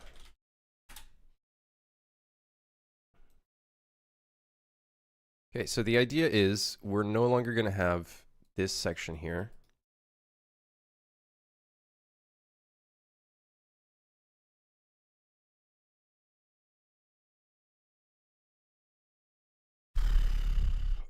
What are we doing for loop on? Chapters completed? What?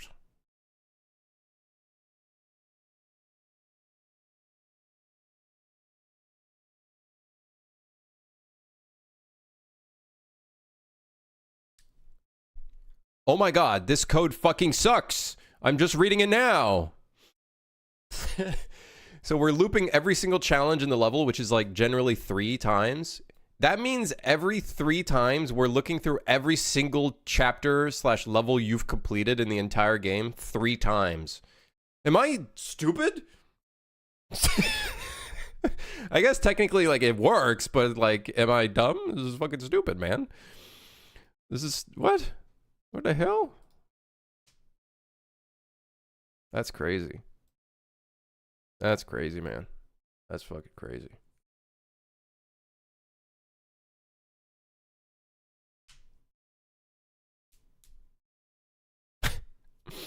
What's the game about? It's a top-down action shooter. It's like John Wick, I guess.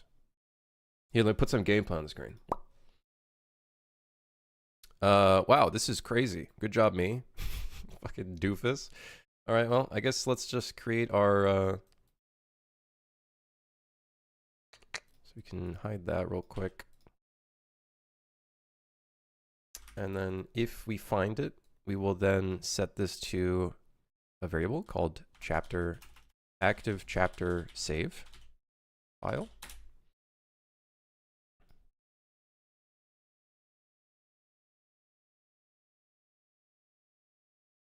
However, and then what we'll probably also want to do is break finding chapter save so it doesn't override it.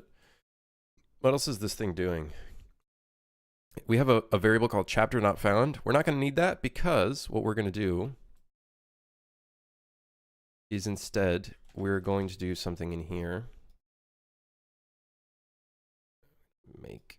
No, stop it. And then chapter name is just going to be none. And then that's going to be our way of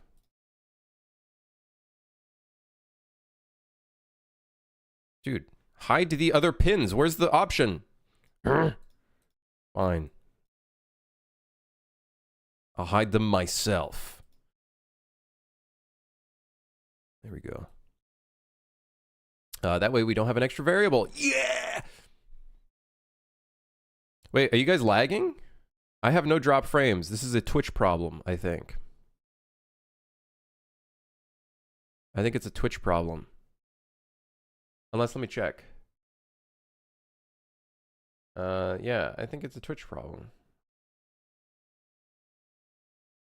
They're trying to kill my stream.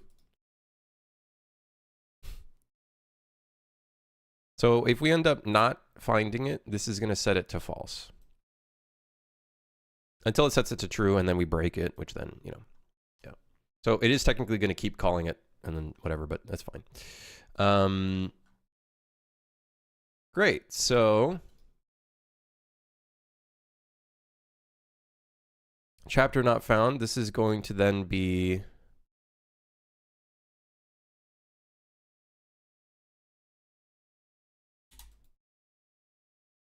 now it has hide unconnected pins.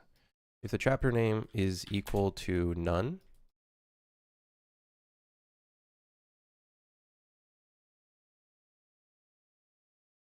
then we can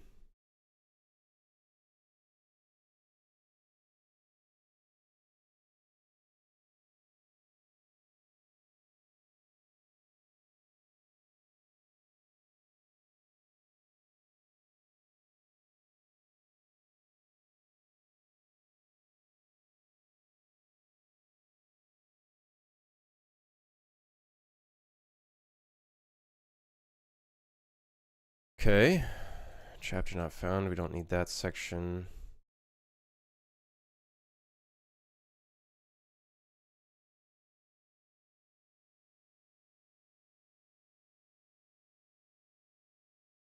Wait.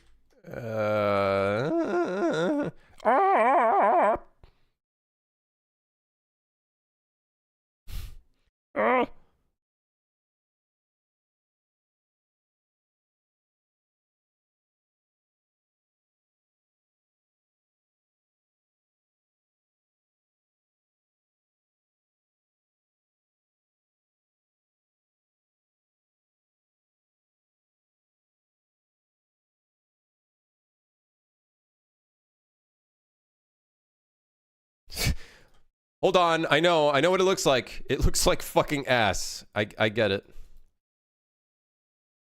All right, so there we go. I don't know if this looks better. It kind of looks worse. It kind of looks like shit. You know, this kind of looks like fucking shit. Did I create that UI or is it a template? This is UE4 and the UI. If you're talking about the UE UI, it's from an add-on called Darker Nodes. But if you're talking about the in-game UI, that's my own UI. So we don't need chapter found anymore. You can delete that, compile and save, because now we're just using the struct for it.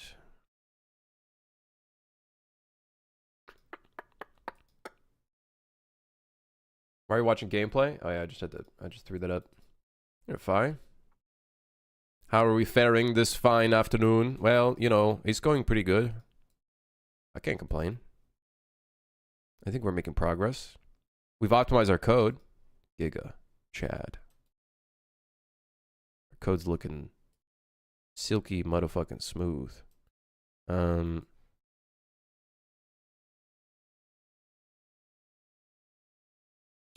don't do that. Put that in the completed.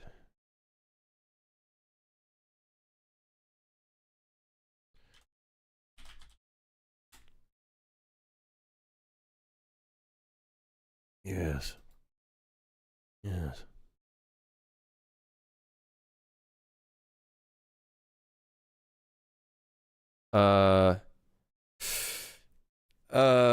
What's it called again? Output? Nope, that's not it. Guys, what's the what's the output? It is then. Why?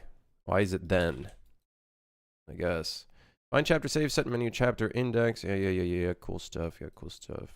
Cool stuff. Very cool stuff.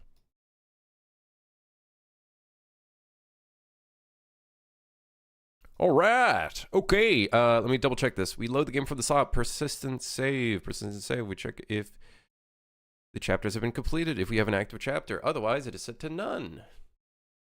And it breaks it if you find it. And then we've completed the for each loop. And it has found the active chapter save file. Cool. Very cool. Why does Spotify give me ads for buying ad space on their platform? Do they think I'm going to make big bucks with my game? They just know, man. They know you're going to be successful. All right. I know too. You will be successful. All right. Hell yeah. All right. Where the hell am I?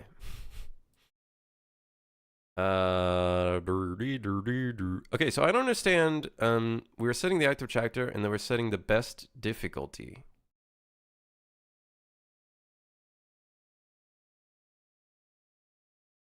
Where the fuck are we setting this?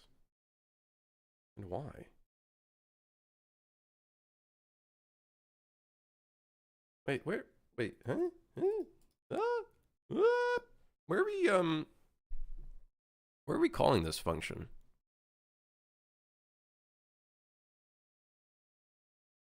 Oh, in here, in the select chapter button. What?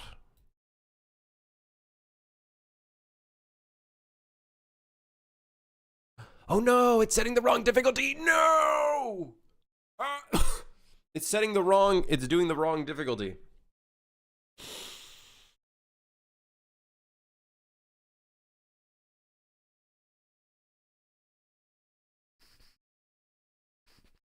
Okay, well, that's not good. Let's spend all our money on an RTX 5090. Yes, let's go! What's the percentage increase of performance? 7% increase! I guess it technically would be a lot better than my 3070 Ti, but I ain't about to buy a fucking new power supply just for my GPU to eat all of it. Crazy. Insanity. Here we go. Story time again. Our bingo cards are mostly empty, but Krim got a bunch of stuff done, so I guess that's nice. That's not true. There's a bunch of bingo cards. We talked about John Nanite. That's at least one entry. That's about it, actually. That's about it, actually. Now I think about it. All right, so best difficulty, set active chapter. That's kind of cringe. So I think we actually don't want this input at all. Because I don't want the best difficulty for this.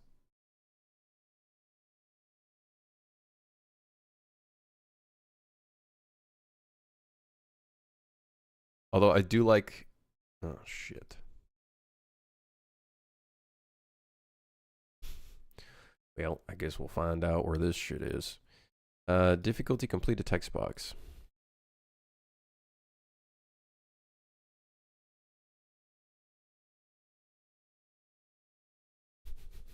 What the hell is this?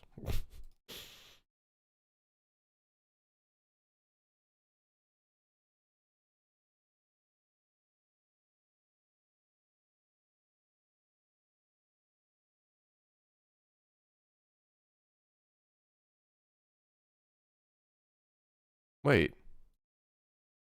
Here we're already cycling through chapters completed. And then setting the chapter component index.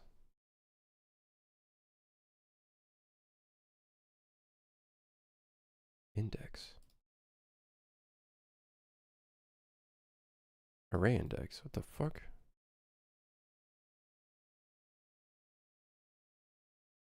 What the hell is the array index? Huh? What's the, I don't fucking know what that is. Oh, that's the stupid thing. Dude, we're doing this math twice. We're checking the save file here again, which is being done in the chapter button, right? Here. It's literally right here.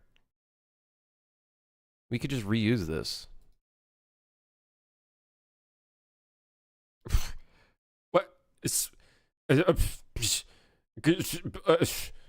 That's stupid. We're doing all this like unnecessary computation multiple times over and over and over and over again, which we don't need to do. Well, whatever. Okay.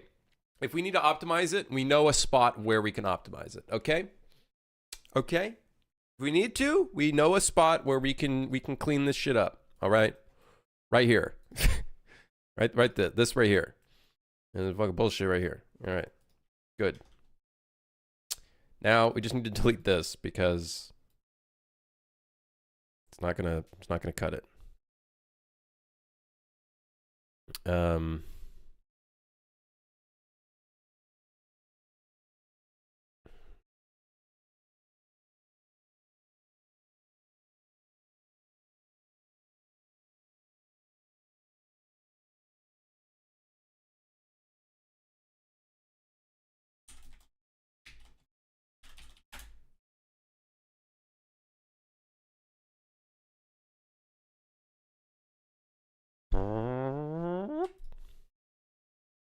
I love collapsing nodes.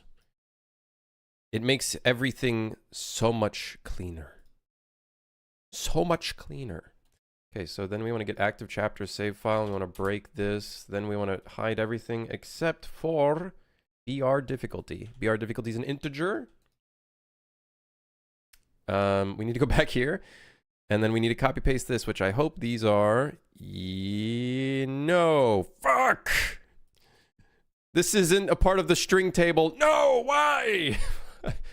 All right. Well, shit. 0 is incomplete. Huh. Check for valid save. Okay. Makes sense.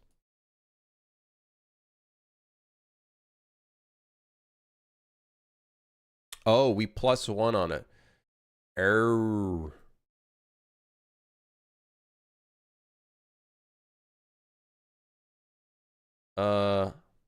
Yeah, that might be a good idea. Yeah, that might actually be a good idea. I also maybe I wouldn't mind reusing this function actually.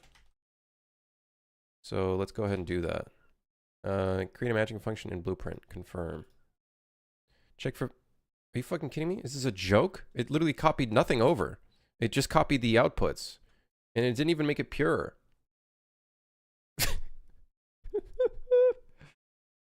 Is this one big fucking joke? Alright, fine. Check for valid save. That should work. However, we're going to be doing this a little differently.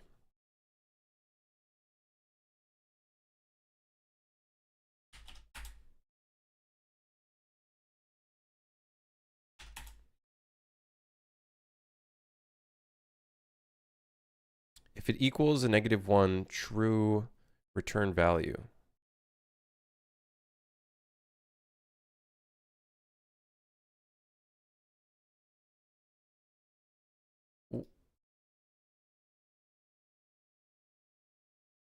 Who? Huh? Dude, who coded this? Why is the true Boolean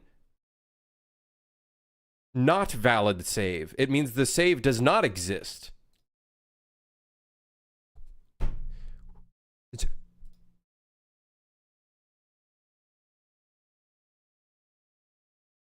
I coded it? Yeah, well, fuck me. Stupid. I'm dumb.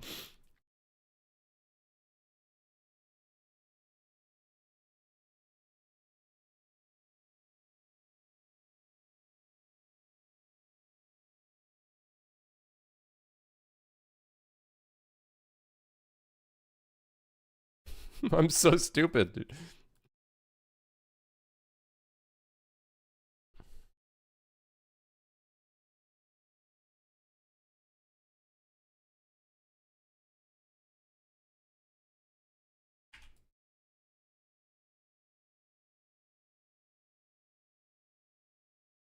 Honestly, this is just really fucking complicated for no reason.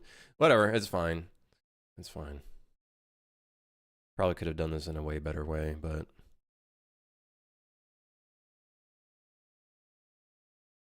So we're going to do this instead.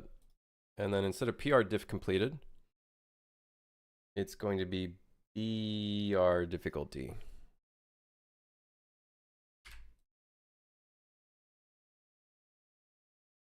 There we go.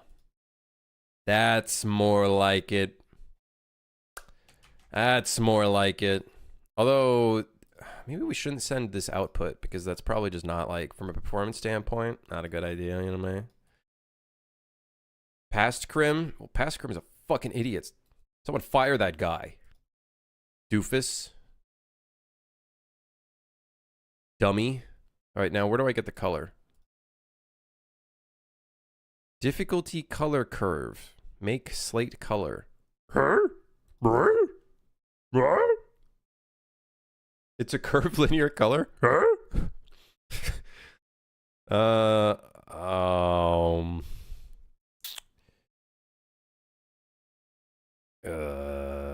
Well, I guess we'd have to make the variable so we can grab it. Yeah, woo! I don't know why this is a thing in UE4 or Unreal in general. Why is it that I need to create the curve as a variable so I can read the variable? Like, why? Why is that? Why can't I just read the curve, man?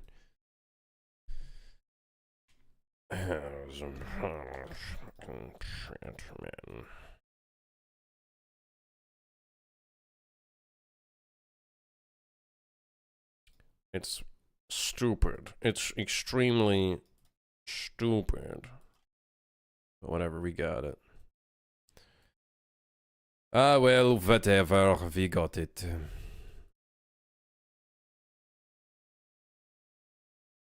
No problem. We fixed the problem. Everything is fine. The code is perfect. Okay. We set the difficulty to the actual difficulty. In theory, every level should now show uncompleted.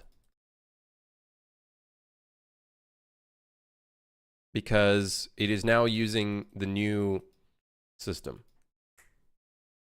Wah, wah, wah. Right? Right. Right. Right. Right. Rightio. Okay.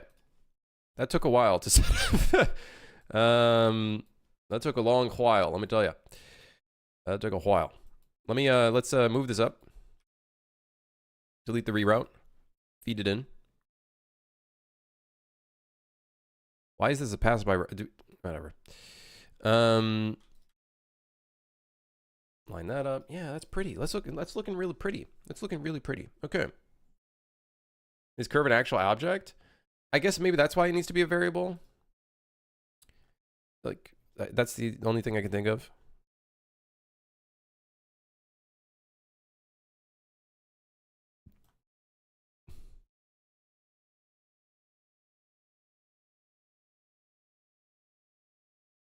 All right. So the next thing is, well, just setting all the values. That's fun. Lots of fun. Yeah. Did I fix the code for the challenges? Let me take a look here. Yeah, they look about right to me. These don't have any because there's no challenges. Cool. Makes sense. This is really starting to come together. It's starting to come together. It's looking great. Even coming soon looks right, I guess. Although, like, doesn't really make sense. Okay, next part. Yes. All right. Okay.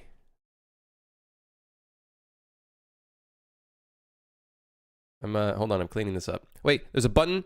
Shift delete. Yeah. Oh, dude. So good, dude. Shift delete. Fucking awesome button. Best button ever. I love that button. It like keeps the line going without like, you know what I mean? You know what I mean? Look at that. So sick. Now, can we remove some of this clipping because I'm going to puke? Also, we're doing this here. We can, in theory, get our perfect little pure node here. Check for valid save. Oh, yeah. Oh, yeah. Yep. Yep. Yep, yep, yep, yep.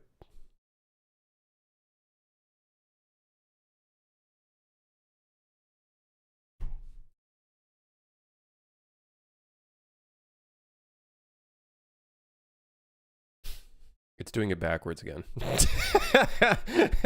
If it's not valid, it just gets the challenge text and incompletes it.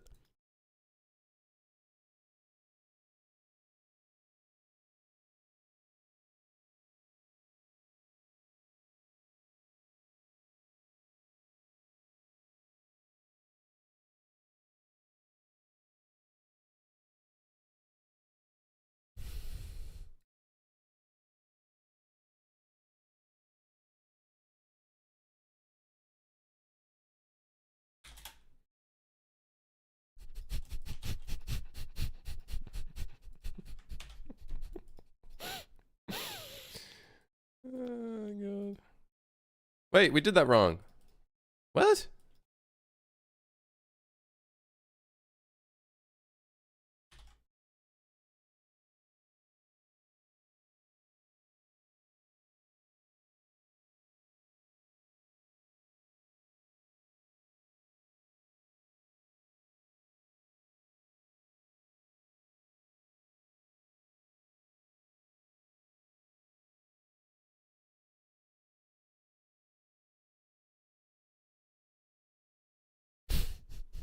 I did this wrong.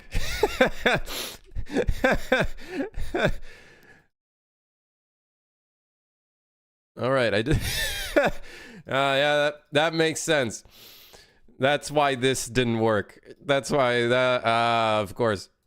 Yeah, of course. Yeah, totally. Yeah. Oopsie. Oops. So this was wrong. Of course. Yeah. Whoopsies. Whoops. Yeah. Yeah. That would explain it. Yep. Yep. Yep. Yep. Yep. Yep. Yep. Of course. Of course. All right. So what did I do wrong here?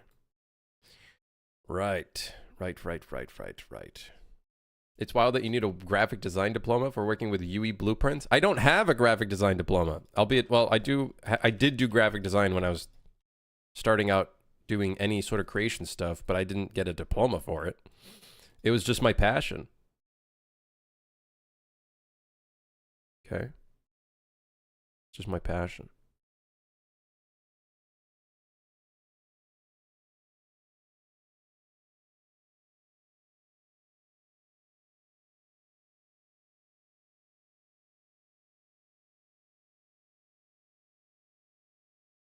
I thought you were cook. The fuck? No?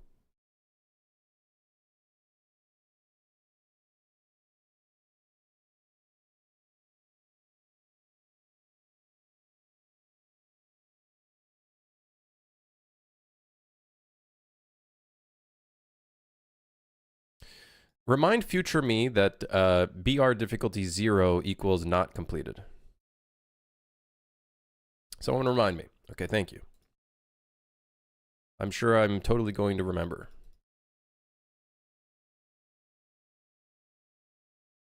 You know what? No, whatever. Let's keep it 0, 1, 2, 3, 4. 0, 1, 2, 3. Okay. All right. Why didn't you wrap it in a comment? Because I don't know, dude.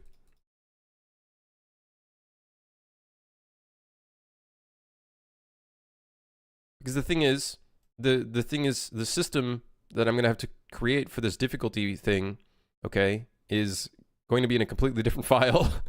So even if I comment it, it doesn't matter.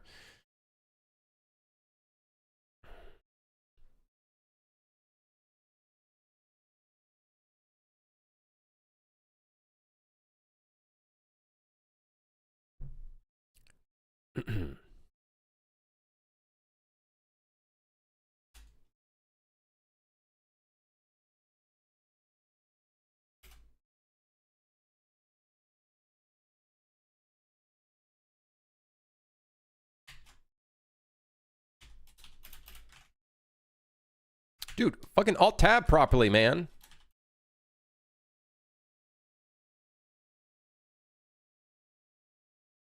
Okay.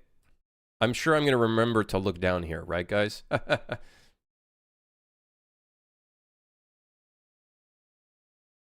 All right.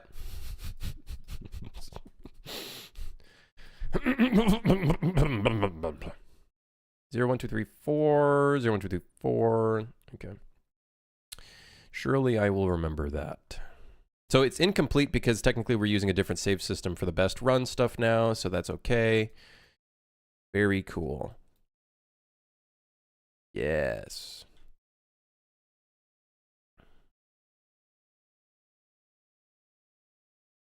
So the idea is all of these are going to have incomplete or like N, I guess. What would be a letter for like incomplete? Something that's not completed? I guess just N for nothing.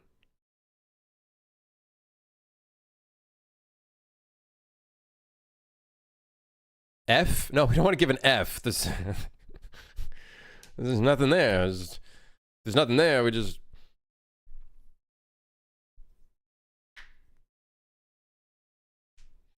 How am I going to code that? Uh-oh. Uh-oh. But yeah, dash could also work. A dash could also work.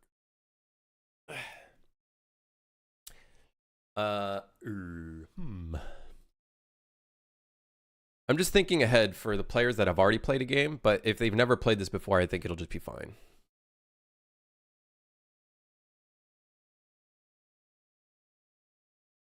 The text difficulty should not be there. Difficulty incomplete. That's just so stupid. There's a section where we set the visibility of this. PR time text box _1.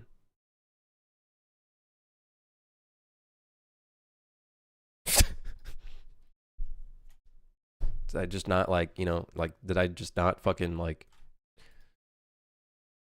think of, renaming it to something?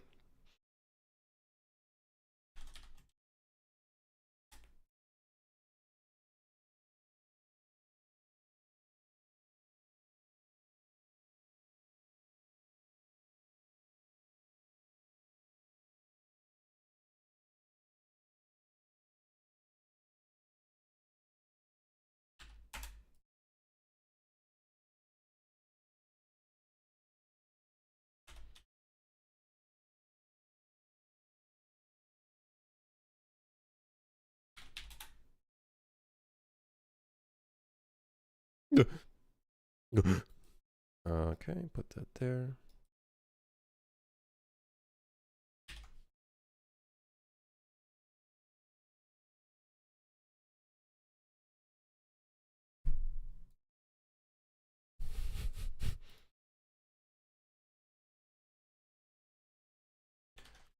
I didn't read that properly. I'm a bit of a dummy. All right, there we go. What the fuck? Shit, man. Only in development or equals 0. No, man. Am I dumb? Wait.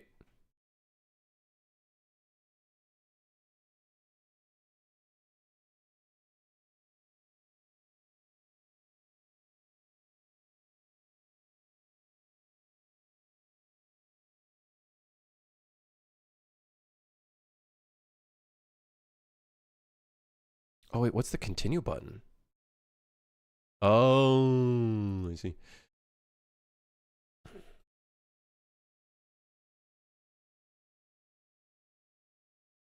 Let me check something that is only in development. So I don't know why the continue button is still showing. I think it's because we have a system in place where it overrides that.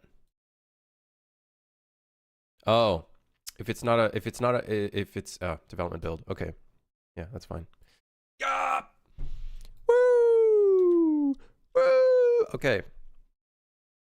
We got it. It looks so much nicer. Just saying incomplete rather than difficulty incomplete.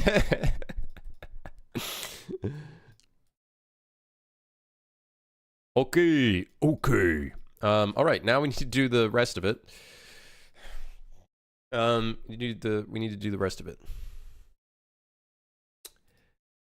Right, the rest of the stuff that we have to do in the thing. Right, of course, the rest of it. I guess it'll just be one big sequence. One big sequence. I'm sure that's fine. Okay, PR time text box 2. What the fuck are you? All right. What is PR text box 2? This one? Oh yeah, I didn't rename any of these. I should probably do that.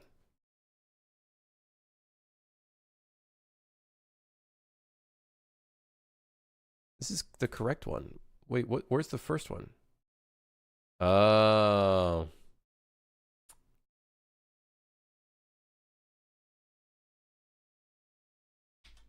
We'll call it value text box. PR time value text box. Then this will be PR difficulty text box.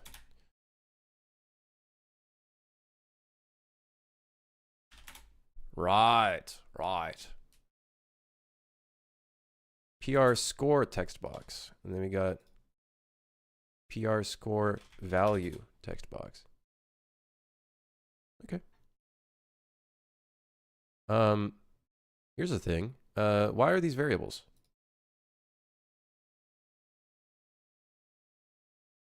These do not need to be variables. I guess we could make them variables if we want to change their color. But then maybe we should change the vertical box's color. Can't you do that? No, you can't? Well, I guess today sucks. It's a horrible day. I guess these do have to be variables then, because if we want to change the colors of them. Well, I suppose. Whatever, we're not going to do that right now. What we should be working on is this. I don't have make actual visible progress on my bingo card. Never thought I'd see the day.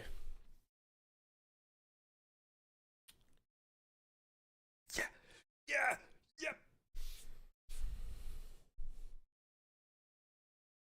Dude. It's progress day.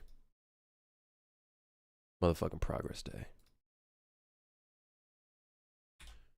So, next piece of the puzzle. We need to get these actually showing up. For now, they'd all be dash. So that is our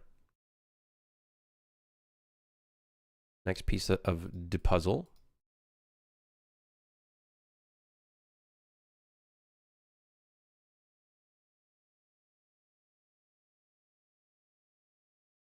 The next piece of the puzzle. And then we need to test a level. And then, well, we need to create a new save system for all of these things in here. Oh. We need to get to that. That's going to be fun. That's going to be great. Luckily, the Toronto series already has the platinum scores, so we can use that for our ratings. Poopy shit.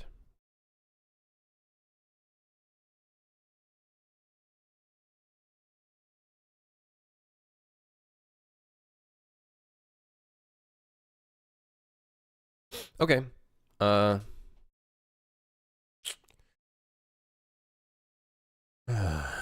Show rating properly in the right side screen. I don't know what the fuck you're talking about. I don't know what the hell he's waffling about. All right, well, I guess let's move all this shit to the right.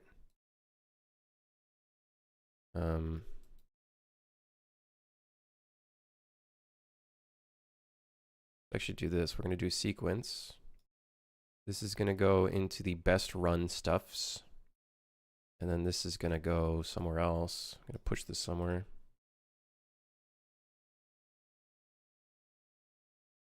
I have a bad habit of looking at a project and thinking this is bad, I'll start over. Something I learned is that you are always going to probably look at your stuff and think, wow, this is really bad. And it's usually going to happen within a pretty short period of time, because chances are, if you're like, you know, a good programmer, you're probably actively learning better practices. Like, it's like you're in a fucking hyperbolic time chamber. Like, you're just continuously improving and becoming muscular towards your state of Super Saiyan code God. Something. I don't know, I couldn't fill it in. So yeah, if you keep wanting to look back and be like, I got to rewrite this, you're probably never going to be able to finish anything. Ah, yes. The game dev lock state.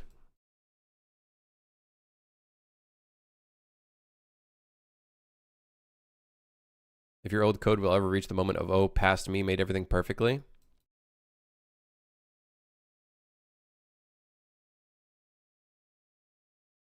Yeah, if you ever get to that state where you think you did something perfectly, that's not to say that you can't get to that point at some point where you think this is like the best it'll get with my current time constraint. I think, yeah, I guess you're locking yourself into a bad moment where you're like, this is the best code ever. None of this code I have here is the best code ever. Like, let's not get any of this twisted, okay?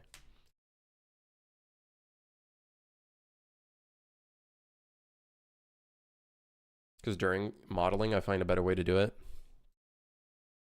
Yeah, like, I guess when I first started modeling and I was like really getting into it more, I remodeled the same gun 6 times.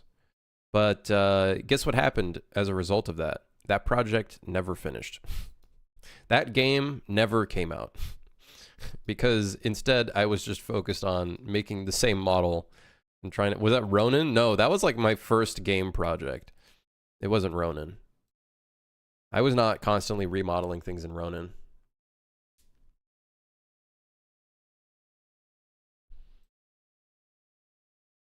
Okay, so I'm going to move this down just to give myself a little bit more space here. So this is setting the difficulty. We need to set the other values now. But then this begs the question, if the difficulty is incomplete, then that means everything else is incomplete.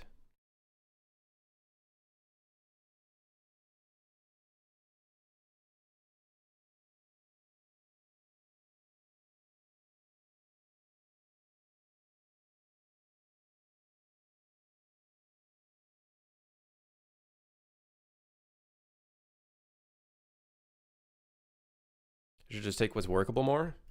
Yeah, I guess it just depends on what your project is at the end of the day. If it's just a modeling project, then by all means, definitely go for it. You know what I mean? Like, but if it's like a game, if you're working on a game, then I would probably approach it a little differently, right? Because, you know, one model isn't going to save your entire game. There's so many pieces to a game.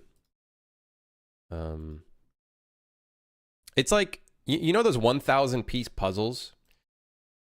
It's like if you were to like focus on just one piece of your game, right? This, like, let's say this is the size of what the final puzzle is going to be like. The thing that you're basically focusing on is just this little tiny puzzle piece, and you haven't worked on the rest of it. You're digging through your entire pile of pieces, and you're just like, I need to find the piece that's right here. That's basically, I guess that's boiling it down to in the most stupidest way. So, yeah.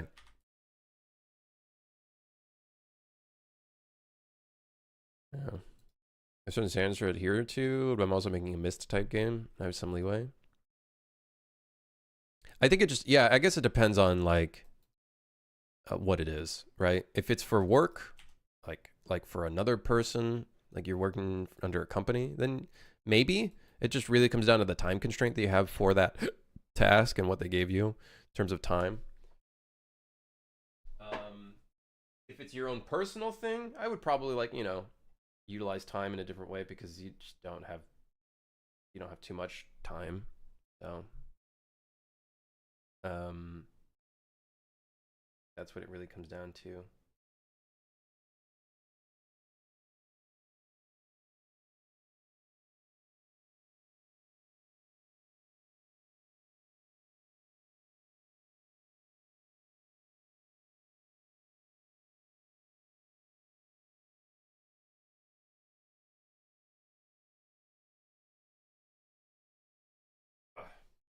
Do product viz for advertisement. I have a hobby project going that I don't know if I'll ever put into production. Well, you could put it in production if you want to, right? Some hobby projects, sometimes I get the purpose of a hobby project. Sometimes it's just a fun thing that's not really aiming to be, just depends on what you want out of it, I guess, at the end of the day, right? Context matters in a lot of those situations. Okay, I'm thinking we should feed the output of the difficulty, and then that can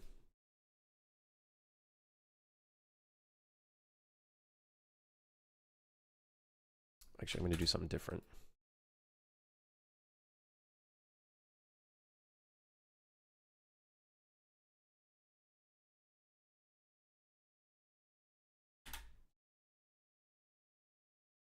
No, hook it up is incomplete. So then that way we can take this and basically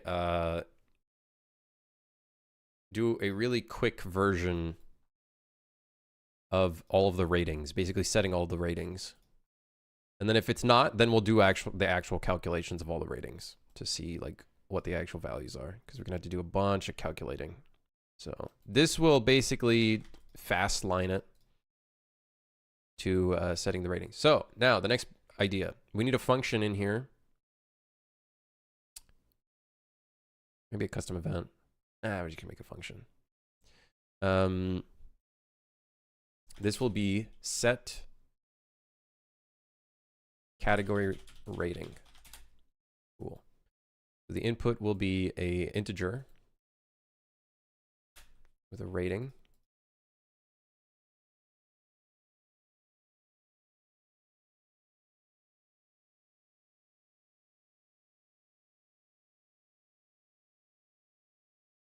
So why am I doing Notepad? What the hell? So 0, 1, 2, 3, 4, and then I guess 5. So 0 would be dash D, C, B, A, S, and then of course we got S plus. I think this is what we're looking at here. So 0 is dash, 1 is D, 2 C, 3 B, 4 A, 5 S, and then 6 is S plus.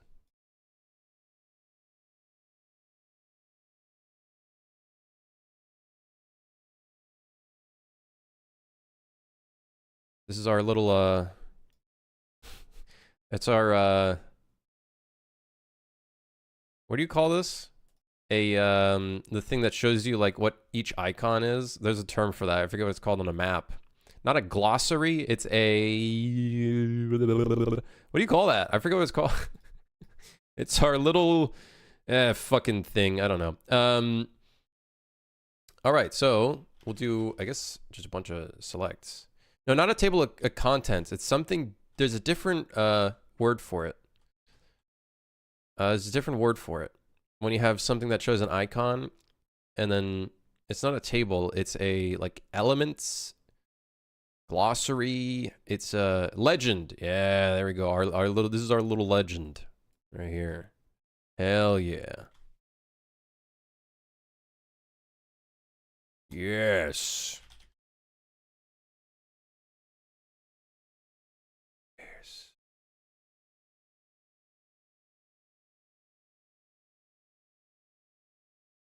So we're going to set the text of the rating TB, which funny enough is in its own category right now. Okay, I guess because we copied it. Rating TB, right. Okay, cool. So do that here. In text.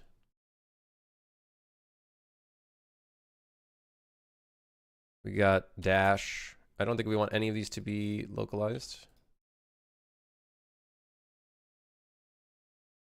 Do not localize any of this.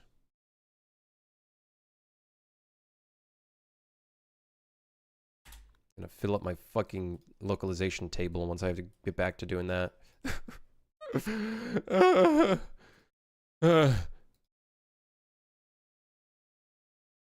Crimson writing a comment 2025 colorized. I don't know if I'd call this a comment. This is more like just me fucking being stupid with it. Okay, does this give me the reference set rating? Yes! I don't have to do any cast 2s or anything like that. Yes! Dude, hell yeah. Okay, here's a cool thing that we could do as well.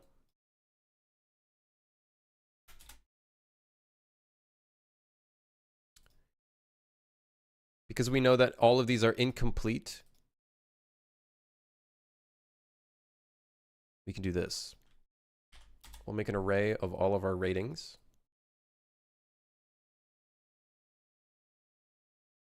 We have 5 of them.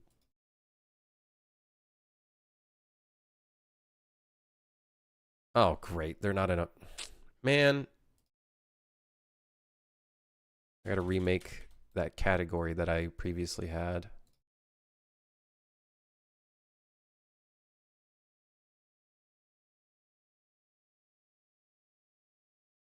I'm so lazy. I'm actually just going back and forth just to get the fucking thing. I could scroll down, but I'm so lazy. All right, so we got kills. We got accuracy.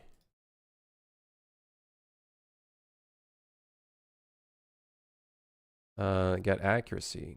I can't reorder them. That sucks. That's shit. That's so shit. Why not, man? Deaths, we got score, and then we got time. Whoa. Okay, so that will essentially, if we have nothing there, it's going to set it to a dash. Cool. Sick. Now,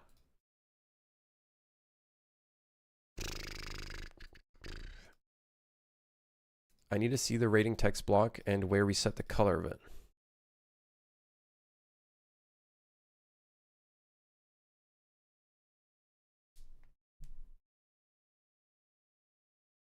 See here, it's technically using 0, 1, 2, 3, 4, 5, where 0 is D.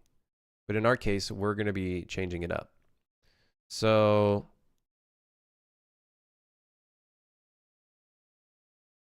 uh-oh. Oh, I guess it's a start, I suppose.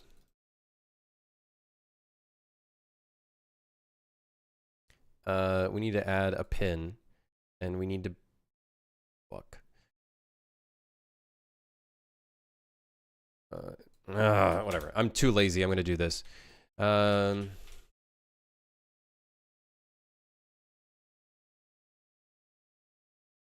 If it equals 0, it's gonna become 6. Otherwise, it's just gonna be the value. Yep. I'm lazy. I'm lazy as hell right now. Don't care. Don't care.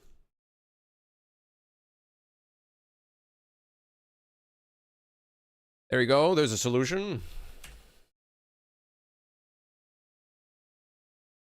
Sick. Yeah. Now, I don't know if it fully works, but I'm assuming it does because it's not red anymore. So I'm going to take it. And then the S plus. So that is the next thing we need to do. And I guess make it a dash, I suppose.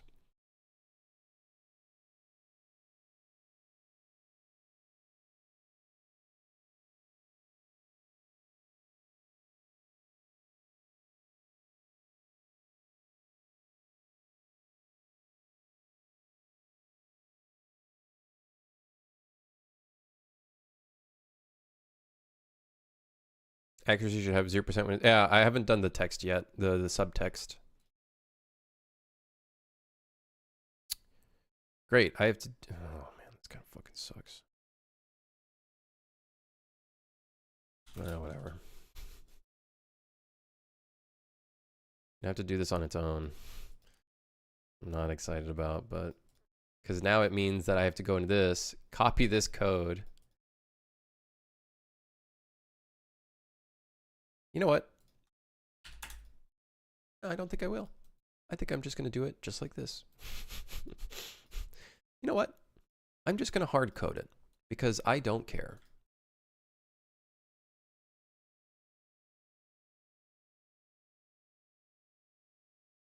I don't give a shit.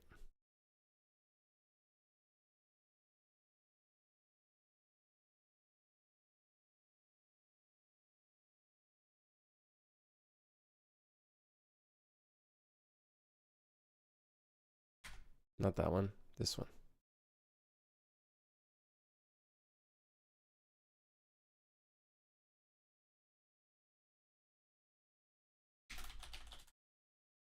Yes. Yes, very good. Just watch a video of you from 2 years ago. You still working on the same game? Yeah.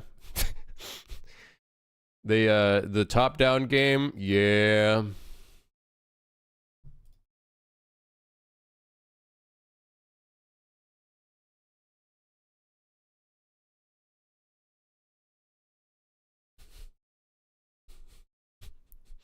Yeah.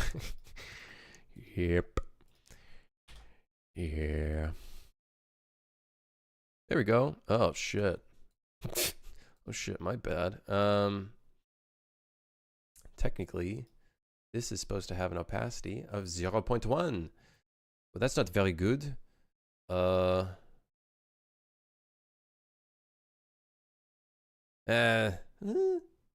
we do the whole thing as 0.1? Would that be bad? I'm sure it's fine. I'm sure it's fine. What's the word? No!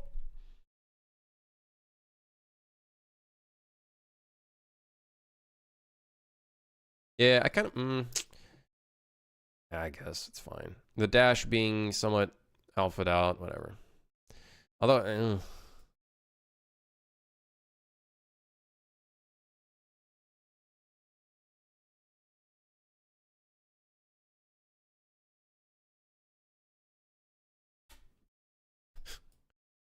Well, I guess this is a solution. Looks a little stupid, but, you know, I guess it's a solution. There we go. Hey, hell yeah, man. That's totally, yeah, there you go. Yeah, there you go. Yeah.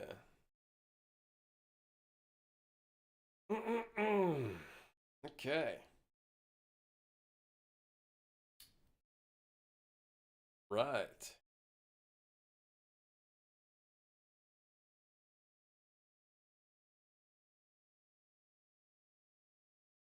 Right. Okay, next.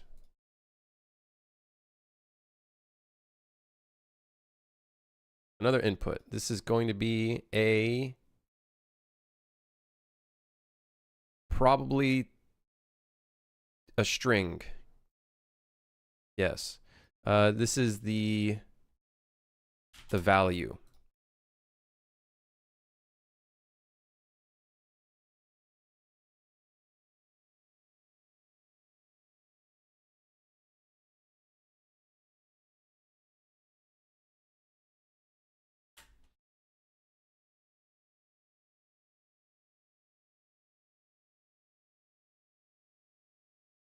Bert? Huh? Have to fucking compile it. All right, and then the idea is in here it would be empty because there's nothing there. So. Yes! Yeah! The bottom looks a little empty, but that's fine. Who cares? All right, cool. So we got the incomplete section done. Now we just need to do, well, the rest of it. I'm really hungry. It's been 3 hours. I guess we made some progress. Now we need to do the false. Well, all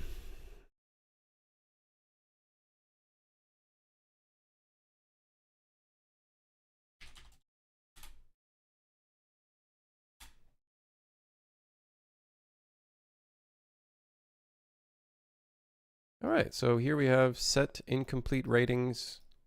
Looking good. Now we just need to set the ratings. All of this is just for incomplete. Probably a better way of coding that, but whatever. All right. It's already 4 p.m. I got to go and do some contract work and get that done. I got a bit of a due date for Friday. So I got quite a bit of work I need to do. So yeah. How long have you been working on Unreal, and when did this project start? I've been doing Unreal for like, I think 8 to 9 years now. I think something like that. I think it's been 8 to 9 years. This project has been for 4 years. So half of my game dev career has been on this game. Which, like, I won't complain. I learned a lot from it, like a lot. And, you know, it's still selling somehow. I don't know how, but it's still selling. I guess people like my shit game. I guess. So, dude, I don't. I have some pride for the game, but I also fucking hate it. Anyways, I'll see you guys and gals tomorrow. Looks really cool. It's amazing. Hey, thank you. I appreciate it. I appreciate it. I'll see all of you tomorrow. Thanks for dropping by. Thanks for lurking, chatting, sticking around. Hope you have a fantastic day or week or whatever, you know, whatever. I'm gonna go figure out something to eat.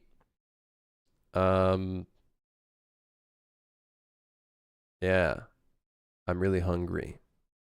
There's not much to eat. I'm gonna have to figure it out.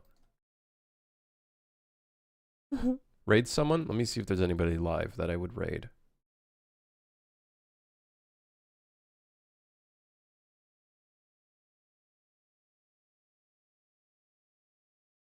Hey, Adam's live. Go say hi. Give a wave or something. Don't make the raid feel empty, okay? Just say something. Say poop or something. No, don't do that. Don't say hello. Just say hello. Be normal. Just be a normal person. Be normal. All right. See you guys. See you guys later. No, don't say something. Just say hey. Just say hey. Just hey. Just, hey. You know? No, not hashtag Crimson Raid. That just makes it sound cringe. Just do hey or something. All right. Goodbye. See you guys tomorrow for another productive day. Hell yeah. All right, bye.